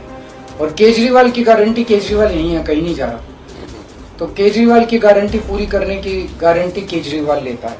मैं हवा में गारंटी नहीं देता, केजरीवाल की गारंटी एक ब्रांड है मार्केट के अंदर। വ്യവസായികളെ ലക്ഷ്യമിട്ടുകൂടി ഉള്ള ഗ്യാരണ്ടികൾ ഇതിനകത്ത് പറഞ്ഞിട്ടുണ്ട്. പ്രധാനമായിട്ടും 8-10 വർഷമായിട്ട് വ്യാപാരികൾ വ്യവസായം അവസാനിപ്പിക്കുന്നതായിട്ടുള്ള കണക്കുകളാണ് വരുന്നത്. അതുകൊണ്ട് വ്യാപാരികൾക്ക് വ്യവസായം നടത്താൻ അനുകൂലമായിട്ടുള്ളൊരു അന്തരീക്ഷം ഉണ്ടാക്കും എന്നും പറയുന്നു. ഈ PMLAയുടെ പരിധിയിൽ നിന്ന് GST ഒഴിവാക്കും, GST കൂടുതൽ ലളിതമാക്കുമെന്നുള്ള ഒരു പ്രഖ്യാപനമൊക്കെ ഉണ്ട്. ഈ കേരളം പോലുള്ള സംസ്ഥാനങ്ങളെ സ്വാഭാവികമായിട്ടും കൂടുതൽ സ്വാഗതം ചെയ്യാൻ സാധ്യതയുള്ള ചില പരാമർശങ്ങളൊക്കെ ഈ ഗ്യാരണ്ടിക്കകത്തുണ്ട് എന്നുകൂടി. ഇനിയിപ്പോൾ പ്രധാനമായും ഇനി ഒരു തരത്തിൽ പറഞ്ഞാൽ കെജ്രിവാൾ അകത്തായതുകൊണ്ട് BJPക്ക് ഉണ്ടായ ഒരു നേട്ടം ഗുജറാത്ത് ആയിരുന്നു സംസ്ഥാനം. ഇപ്പോൾ ഡൽഹി ആയാലും അല്ലെങ്കിൽ പഞ്ചാബ്, ഹരിയാന ഒക്കെ കഴിഞ്ഞു കഴിഞ്ഞാൽ ഏറ്റവും കൂടുതൽ, പ്രത്യേകിച്ച് ഡൽഹിയും പഞ്ചാബും കഴിഞ്ഞാൽ കെജ്രിവാളിന് ഏറ്റവും കൂടുതൽ സ്വാധീനിക്കാൻ കഴിയുന്ന ഒരു സംസ്ഥാനം ഗുജറാത്താണ്. ഗുജറാത്തിനെ സംബന്ധിച്ച് ഗുജറാത്തിൽ ചില ഒരു 7 മണ്ഡലങ്ങളെങ്കിലും കടുത്ത പോരാട്ടം നടന്നുകൊണ്ടിരിക്കുന്ന സ്ഥലമാണ്. അവിടേക്ക് കെജ്രിവാൾ വന്നാൽ ഗുജറാത്തിൽ മറ്റ് സംസ്ഥാനങ്ങളിൽ ഏതെങ്കിലും തരത്തിൽ പരാജയം ഉണ്ടാകുന്നത് പോലെയല്ല, ഗുജറാത്തിൽ 4-5 സീറ്റ് BJPക്ക് നഷ്ടപ്പെട്ടാൽ പോലും അത് നരേന്ദ്രമോദിയുടെ പ്രതിച്ഛായയെ നേരിട്ട് ബാധിക്കുന്ന, അല്ലെങ്കിൽ അമിത്ഷായുടെ പ്രതിച്ഛായയെ നേരിട്ട് ബാധിക്കുന്ന വിഷയമാണ്. അവിടേക്ക് അവിടുത്തെ തെരഞ്ഞെടുപ്പ് കഴിയുന്നതുവരെ കെജ്രിവാളിനെ തെരഞ്ഞെടുപ്പ് രംഗത്ത് നിന്ന് മാറ്റി നിർത്താൻ കഴിഞ്ഞുവെന്ന് ഒരു തരത്തിൽ പറഞ്ഞാൽ BJPക്ക് ആശ്വാസമാണെന്ന് പറയാം. പക്ഷേ ഇനി വരാൻ പോകുന്നത് ഉത്തരേന്ത്യയിലെ പ്രധാനപ്പെട്ട സംസ്ഥാനങ്ങളിലെല്ലാം തെരഞ്ഞെടുപ്പ് വരാൻ പോവുകയാണ്. ഈ പഞ്ചാബിലെ തെരഞ്ഞെടുപ്പായാലും ഡൽഹിയിലെ തെരഞ്ഞെടുപ്പായാലും അതിനപ്പുറത്ത് UP ഒക്കെ സ്വാധീനിക്കാൻ കഴിയുന്ന തരത്തിലേക്കുള്ള UPയിലെ പല ഘട്ടങ്ങളും ഇനിയും വരാൻ നിൽക്കുകയാണ്. മഹാരാഷ്ട്രയിലെ പല ഘട്ടങ്ങളും ഇനിയും വരാൻ നിൽക്കുകയാണ്. ഹരിയാനയിലെ തെരഞ്ഞെടുപ്പ് വരാൻ നിൽക്കുകയാണ്. അങ്ങനെ ഉത്തരേന്ത്യയിലെ മഹാഭൂരിപക്ഷം സംസ്ഥാനങ്ങളിലെ, ബംഗാളിലടക്കം ഇനിയും ഘട്ടങ്ങൾ വരാനുണ്ട്. അത്തരം സംസ്ഥാനങ്ങളിലെല്ലാം തെരഞ്ഞെടുപ്പിൻ്റെ പ്രധാനപ്പെട്ട ഘട്ടങ്ങൾ, BJPക്ക് വലിയ സ്വാധീനമുള്ള മേഖലകളിലെ തെരഞ്ഞെടുപ്പ് ഘട്ടങ്ങൾ വരാൻ പോവുകയാണ്. ആ ഘട്ടത്തിലാണ് ഈ പുതിയൊരു മുദ്രാവാക്യം. ഇതുവരെ നരേന്ദ്രമോദിയുടെ ഗ്യാരണ്ടിക്ക് യഥാർത്ഥത്തിൽ രാഹുൽ ഗാന്ധിക്കോ ഇന്ത്യ മുന്നണിക്കോ ഒന്നും അങ്ങനെ ഒരു ഫലപ്രദമായ ബദൽ വെക്കാൻ കഴിഞ്ഞിരുന്നില്ല. അല്ലെങ്കിൽ സാധാരണ ജനങ്ങളെ ആശ്രയിക്കാൻ കഴിയുന്ന ഈ മതേതരത്വം എന്നൊക്കെ പറയുന്നത് പോലെ, അല്ലെങ്കിൽ ഇന്ത്യയെ സംരക്ഷിക്കുമെന്നൊക്കെ പറയുന്നത് പോലെ എനിക്കെന്ത് ഗുണമെന്ന് ഏറ്റവും സാധാരണക്കാരനായ ഒരു മനുഷ്യൻ ചോദിച്ചാൽ നിങ്ങളുടെ വീട്ടിലേക്ക് കുറഞ്ഞ വിലയ്ക്ക്. അപ്പോഴും ഞാൻ ഈ പോയിന്റുകളെല്ലാം അംഗീകരിച്ചുകൊണ്ട് തന്നെ ഒന്ന് ചോദിക്കുന്നത്, ആം ആദ്മി പാർട്ടി എന്നൊരു പാർട്ടിക്ക് എത്ര സംസ്ഥാനങ്ങളിൽ സ്വാധീനമുണ്ട്? അരവിന്ദ് കെജ്രിവാൾ ഇന്ത്യ സഖ്യത്തിന്റെ മുഖങ്ങളിൽ ഒന്നായി നിൽക്കുമ്പോൾ പോലും അതിന് സ്വാധീനം ചെലുത്താൻ കഴിയുന്ന ഇപ്പോൾ കേരളം അടക്കമുള്ള സംസ്ഥാനങ്ങളിലൊക്കെ തെരഞ്ഞെടുപ്പ് കഴിഞ്ഞൊരു സാഹചര്യമുണ്ട്. അപ്പോൾ BJPയെ സംബന്ധിച്ചിടത്തോളം വലിയ ഭയമില്ല അരവിന്ദ് കെജ്രിവാളിനെ എന്ന് പലതവണ നേതാക്കൾ ആവർത്തിക്കുന്നത് ഇപ്പോൾ ഉത്തർപ്രദേശ് അടക്കമുള്ള സ്ഥലങ്ങളിൽ എത്രത്തോളം ആം ആദ്മിക്ക് സ്വാധീനം ചെലുത്താൻ കഴിയും എന്നതടക്കമുള്ള ചോദ്യങ്ങൾ ഉന്നയിച്ചുകൊണ്ടാണ്. അപ്പോൾ ഡൽഹിയും അല്ലെങ്കിൽ പഞ്ചാബിനും അപ്പുറത്തേക്ക് ഈ പറയുന്നത് പോലെ വലിയൊരാൾക്കൂട്ടത്തെ ആകർഷിക്കാൻ ആ തരത്തിലൊരു ക്രൗഡ് പുള്ളിംഗ് കെജ്രിവാൾ നടത്തുന്നുണ്ടോ എന്നും കൂടി വളരെ സിമ്പിളായ കെജ്രിവാളിന്റെ തന്ത്രങ്ങൾ. കെജ്രിവാൾ ഈ പറയുന്ന പോലെ രാഷ്ട്രീയ നേതാവ് എന്നതിനപ്പുറത്തേക്ക് ഒരു തരത്തിൽ പറഞ്ഞാൽ വലിയ തന്ത്രങ്ങൾ ആവിഷ്കരിക്കാനും അത് ഫലപ്രദമായി പ്രയോഗിക്കാൻ കഴിയുന്ന ഒരാൾ കൂടിയാണ്. നരേന്ദ്രമോദി വിരമിക്കും എന്നത് BJPക്കാരും സങ്കല്പിക്കാത്തൊരു കാര്യം. കെജ്രിവാൾ പറയുന്നു നരേന്ദ്രമോദി വിരമിക്കും എന്ന് പറയുന്നു. അതിനുശേഷം വരാൻ പോകുന്നത് അമിത്ഷായാണ് എന്ന് പറയുന്നു. മോദിയുടെ ഗ്യാരണ്ടി അമിത്ഷാ പാലിക്കുമെന്ന് നിൽക്കുന്നു. അവിടെ ചോദ്യം വരുമ്പോൾ മോദിയെ സംബന്ധിച്ച് മോദിക്ക് ഇന്ത്യയിൽ ആ തരത്തിൽ പ്രതിച്ഛായയുണ്ട്, അല്ലെങ്കിൽ BJPയേക്കാൾ വലിയ പ്രതിച്ഛായ മോദിക്കുണ്ട്. മോദിയെ വിശ്വാസമുള്ള, BJPയിൽ അധികം വിശ്വാസമില്ലാത്തവർക്ക് പോലും മോദിയെ വിശ്വാസമുള്ള ആളുകളുണ്ട്. അവരുടെ മുന്നിലേക്ക് പറയുകയാണ് ഇനി വരാൻ പോകുന്നത് മോദിയല്ല, ഇനി വരാൻ പോകുന്നത് അമിത്ഷായാണ്. സ്വാഭാവികമായി അമിത്ഷായിൽ അത്തരത്തിൽ വിശ്വാസമില്ല. അവിടെ UP പോലെ സംസ്ഥാനത്തേക്ക് പറയാൻ പോകുന്നത് നേരത്തെ തന്നെ മോദി അമിത്ഷാ അച്ചുതണ്ടും അതോടൊപ്പം തന്നെ യോഗി ആദിത്യനാഥുമായി പലതരത്തിലേക്കുള്ള അഭിപ്രായ വ്യത്യാസങ്ങളുണ്ടെന്നും യോഗിയുടെ ഭരണത്തിലൊക്കെ നിയന്ത്രണം ഇവർ രണ്ടുപേരുമാണ് നിയന്ത്രണം നടത്തുന്നതൊക്കെ ഉള്ള പലതരത്തിലുള്ള വാർത്തകളുമൊക്കെ പുറത്തു വന്നിട്ടുണ്ട്. അവിടെ പറയുന്നു യോഗിയെ ഇനിയും അധികാരത്തിലേറിയാൽ യോഗിയെ 2 മാസത്തിൽ തന്നെ യോഗിയെ മുഖ്യമന്ത്രി സ്ഥാനത്ത് നിന്ന് തെറിപ്പിക്കും എന്ന് പറയുന്നു. അങ്ങനെ വരുമ്പോൾ സ്വാഭാവികമായും UPയിൽ യോഗിയെ വിശ്വസിച്ച് നിൽക്കുന്ന, അല്ലെങ്കിൽ യോഗിയെ പ്രധാന നേതാവായി കാണുന്ന വലിയൊരു വിഭാഗം BJP അനുഭാവികളായ അവരുടെ ഒരു കൺഫ്യൂഷൻ. BJPയുടെ ഒരു ബൈലോ പെട്ടെന്ന് മാറ്റുക, അല്ലെങ്കിൽ പ്രചാരണത്തിന്റെ ആ ഒരു മുദ്രാവാക്യം തന്നെ ഒരു പക്ഷേ സംശയത്തിലാക്കുന്ന രീതിയിലുള്ള ഒരു പ്രസ്താവന, മോദിക്ക് ഗ്യാരണ്ടി എന്നുള്ള പ്രധാന മുദ്രാവാക്യത്തെ പോലും സംശയത്തിന്റെ നിഴലിൽ നിർത്തുന്ന ഒരു കാര്യം കെജ്രിവാൾ ചെയ്തിരിക്കുന്നു. അത് ഈ ഹിന്ദി ഹൃദയഭൂമിയിലും ക്ലച്ച് പിടിക്കും, അല്ലെങ്കിൽ അവിടെയും വോട്ടർമാർക്കിടയിൽ സ്വാധീനം ചെലുത്തും എന്നുള്ളൊരു പ്രതീക്ഷയാണ്. നമുക്ക് ചെലുത്തുമോ ചെലുത്തില്ല എന്നുള്ളത് നമുക്ക് ഈ ഘട്ടത്തിൽ ഒരിക്കലും പറയാൻ കഴിയില്ല. പക്ഷേ ഇതുവരെയും മോദിക്ക് അങ്ങനെ ആരാണ് അടുത്ത പ്രധാനമന്ത്രി എന്ന ചോദ്യത്തിന് BJPയിലോ BJP അനുഭാവി അനുഭാവികൾക്കോ ഒരു പരിധിവരെ ചിലപ്പോൾ ഇന്ത്യ മുന്നണിയിൽ നിൽക്കുന്നവർക്കോ അങ്ങനെ ഒരു BJP അധികാരത്തിൽ വന്നാൽ അത് മോദി തന്നെയാണെന്നതിൽ സംശയം ഉണ്ടായിരുന്നില്ല. അവിടെ ഒന്ന് സംശയം ജനിപ്പിക്കാൻ കഴിഞ്ഞു. അവിടെ സംശയം ജനിച്ചപ്പോൾ മോദിക്കും അമിത്ഷായ്ക്കും തന്നെ ഉത്തരം പറയേണ്ടി വരുന്നു. ഇപ്പോൾ അമിത്ഷായ്ക്ക് ഉത്തരം പറയേണ്ടി വരുന്നു മോദി തന്നെയാണ്. പക്ഷേ ഞങ്ങൾ ആ മോദി തന്നെയാണ് ഉത്തരം പറയേണ്ടി വരുമ്പോൾ ഞങ്ങൾ LK അദ്വാനിയോട് കാണിച്ച ഇത് നീതികേടാണ്, അല്ലെങ്കിൽ ആ നീതിയല്ല ഇപ്പോൾ എടുക്കുന്നത്, 2 മാനദണ്ഡമാണ് എന്ന് പറയേണ്ടി വരുന്നു. അവിടെ ഒരു ചോദ്യം വരുന്നു. രണ്ടാമത് മോദിയുടെ ഗ്യാരണ്ടി എന്നാണ് പറയുന്നത്. മോദിയുടെ ഗ്യാരണ്ടി എന്ന് പറയുമ്പോൾ ഇത് മോദിക്ക് വേണ്ടിയുള്ള തെരഞ്ഞെടുപ്പല്ല, ഇത് അമിത്ഷായ്ക്ക് വേണ്ടിയുള്ള തെരഞ്ഞെടുപ്പാണ് എന്ന് വരുമ്പോൾ മോദിയുടെ ഗ്യാരണ്ടി, മോദി എന്ന വ്യക്തിക്ക് ലഭിക്കുന്ന ഈ അധിക പ്രതിച്ഛായയുടെ പ്ലസ് പോയിന്റ് ഗ്യാരണ്ടി പൂർത്തിയാക്കും എന്നുള്ള ഒരു വല്ലാത്ത ചോദ്യം. അതൊരു പക്ഷേ സാധാരണക്കാരായിട്ടുള്ള ഏറ്റവും താഴെ തട്ടിലുള്ള BJP പ്രവർത്തകരെ പോലും ഒരല്പസമയത്തേക്ക് ചകിതരാക്കുന്ന ഒരു ചോദ്യമാണ്. പക്ഷെ അത് ഞാൻ ചോദിച്ചത് ഹിന്ദി ഹൃദയഭൂമിയിൽ ഒരു പ്രചാരണത്തിൽ, അത് ഈ അയോധ്യ അടക്കമുള്ള വിഷയങ്ങൾ അങ്ങനെ കൊടുമ്പിരി കൊണ്ട് ചർച്ച ചെയ്യപ്പെടുന്ന ഒരു സമയത്ത് ഇത് എത്രത്തോളം അയോധ്യയിലടക്കം UP യെ സംബന്ധിച്ചിടത്തോളം UP-യിൽ യോഗിക്ക് ഈ പറയുന്നത് പോലെ എങ്ങനെയാണോ നരേന്ദ്രമോദിക്ക് ഇന്ത്യയിൽ ഒരു പ്രതിച്ഛായ ഉള്ളത്, ആ നിലയിൽ തന്നെ യോഗിയെ സംബന്ധിച്ചിടത്തോളം യോഗിക്ക് ആ തരത്തിലേക്ക് UP-യിൽ ഒരു പ്രതിച്ഛായുള്ള നേതാവാണ്. സ്വന്തം നിലയിൽ തന്നെ BJP-ക്ക് അപ്പുറത്തേക്ക് കൂടി പ്രതിച്ഛായ നേരത്തെ തന്നെ ഉള്ളതും അല്ലെങ്കിൽ അത് മുന്നോട്ട് വെക്കുന്ന ഒരാൾ കൂടിയൊക്കെയാണ് യോഗിയുടെ ഭരണത്തെ, ഈ ബുൾഡോസർ ഭരണത്തെ അല്ലെങ്കിൽ ആ തരത്തിലേക്കുള്ള രീതിയെ അനുകൂലിക്കുന്ന അല്ലെങ്കിൽ അതിന് കൈയടിക്കുന്ന ഒരു വലിയ വിഭാഗം ആളുകളുണ്ട്. അവരുടെ ഇടയിലേക്കാണ് പറയുന്നത് യോഗിയെ അവിടെ നിന്ന് മാറ്റാൻ പോവുകയാണ്. നേരത്തെ തന്നെ ഇവർ തമ്മിൽ എതിർപ്പുണ്ട്. ആ യോഗിയെ മാറുന്നു എന്ന് പറയുമ്പോൾ സ്വാഭാവികമായും അണികളെ സംബന്ധിച്ച് ഇതുവരെയും BJP അണികളോ അനുഭാവികളോ സംബന്ധിച്ചിടത്തോളം ആരാണ് നേതാവ്, ഞങ്ങൾക്കൊരു നേതാവുണ്ട്, നിങ്ങൾക്ക് ആരാണ് നേതാവ് എന്നുള്ള ചോദ്യമാണ് ഇന്ത്യ മുന്നണിയോട് ചോദിച്ചത്. അവിടേക്കാണ് നിങ്ങളുടെ നേതാവിന്റെ വിഷയത്തിലും ചില സംശയങ്ങളില്ലേ എന്നുള്ളൊരു ചോദ്യം ചോദിക്കുമ്പോൾ ഇവർ അതിന് ഉത്തരം പറയാൻ സമയമെടുക്കേണ്ടി വരുന്നു, അല്ലെങ്കിൽ അത് വിശദീകരിക്കും. ഇവരെ അറ്റാക്ക് ചെയ്തതിനിടയിൽ അവർക്ക് പ്രതിരോധിക്കാൻ സമയമെടുക്കേണ്ടി വരുന്നു. രാഷ്ട്രീയത്തിൽ അത് ഏറ്റവും പ്രധാനമാണ്. ആരാണ് തുടർച്ചയായി അറ്റാക്ക് ചെയ്തുകൊണ്ടിരിക്കുന്നത്, ആരാണ് ഈ ഒരു 2 ദിവസം കൊണ്ടല്ല, ഇനി ബാക്കിയുള്ള 20 ദിവസങ്ങളിലും താൻ ഇന്ത്യ ഉടനീളം സഞ്ചരിക്കും, ജനങ്ങളുമായി സംവദിക്കും. ഈ വിഷയം, ഈ പ്രചാരണം ഏത് തരത്തിലുള്ള ഒരു ആക്രമണമാണ് NDA സർക്കാരിനെതിരെ, BJP-ക്കെതിരെ, മോദിക്കെതിരെ നടത്തുന്നത്, അത് താൻ തുടരും എന്ന് ആവർത്തിക്കുന്നുമുണ്ട് കേജ്രിവാൾ. ഏതായാലും ഇനി 4ാം ഘട്ട വോട്ടെടുപ്പിലേക്ക് കടക്കുകയാണ്. ഇതൊക്കെ കൂടി എങ്ങനെയാണ് അവസാന നിമിഷത്തിൽ പലതരത്തിലുള്ള ട്വിസ്റ്റുകൾ സംഭവിക്കുക, തുടക്കത്തിലുള്ള പ്രചാരണ ചിത്രമേ അല്ല ഈ 4ാം ഘട്ടത്തിലൊക്കെ എത്തി നിൽക്കുമ്പോൾ എന്ന് പറയേണ്ടതായിട്ട് വരുന്നു. ഏത് തരത്തിലാണ് അതെല്ലാം സ്വാധീനിക്കുക? വിശകലനങ്ങളുമായി മാധ്യമപ്രവർത്തകൻ CB സത്യനും നമുക്കൊപ്പം ചേരും ഒരിടവേളയ്ക്ക് ശേഷം.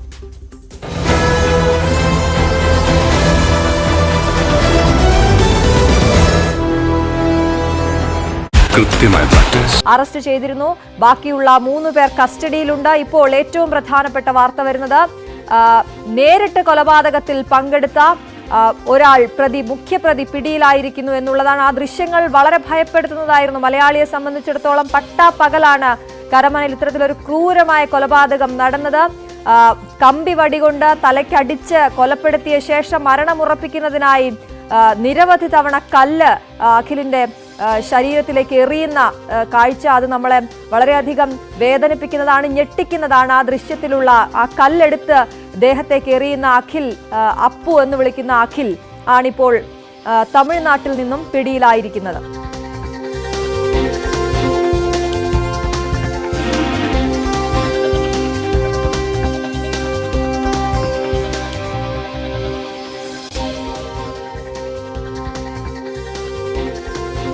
അപ്പു എന്ന അഖിൽ ആ ദൃശ്യങ്ങളിലുള്ള ആ കല്ല് എടുത്ത് അഖിലിന്റെ ശരീരത്തെ ആഞ്ഞ് എറിയുന്ന ആളാണ് എന്നാണ് ഞാൻ മനസ്സിലാക്കുന്നത്. ആ അപ്പു എന്ന അഖിലാണ് പിടിയിലായി.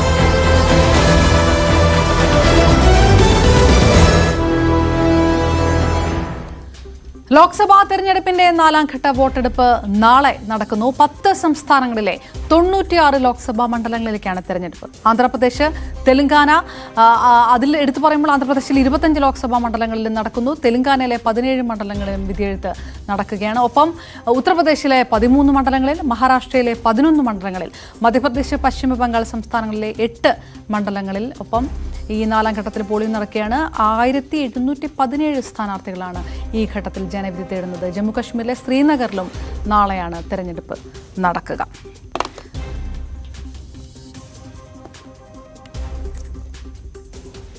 അപർണ, ഇതിനകത്ത് ഏറ്റവും പ്രധാനം 2 സംസ്ഥാനങ്ങളിലെ പൂർണ്ണമായും സീറ്റുകളിൽ ഇതിൽ തെരഞ്ഞെടുപ്പ് നടക്കുന്നുണ്ട്. ഒന്ന് പഴയ ആന്ധ്രാപ്രദേശ് എടുത്തു കഴിഞ്ഞാൽ ഇപ്പോഴത്തെ ആന്ധ്രാപ്രദേശും അതോടൊപ്പം തന്നെ അതിൽ നിന്ന് പിരിച്ച് തെലങ്കാന. ആന്ധ്രാപ്രദേശിലെ 25 സീറ്റുകളിലും തെലങ്കാനയിലെ 17 സീറ്റുകളിലും തെരഞ്ഞെടുപ്പ് നടക്കുകയാണ് നാളെ. അതോടൊപ്പം തന്നെ ആന്ധ്രാപ്രദേശിന്, അത് നമുക്ക് പ്രത്യേകമായി തന്നെ എടുക്കാം, ആന്ധ്രാപ്രദേശിന്റെ നിയമസഭാ തെരഞ്ഞെടുപ്പും അവിടെ നടക്കുകയാണ്.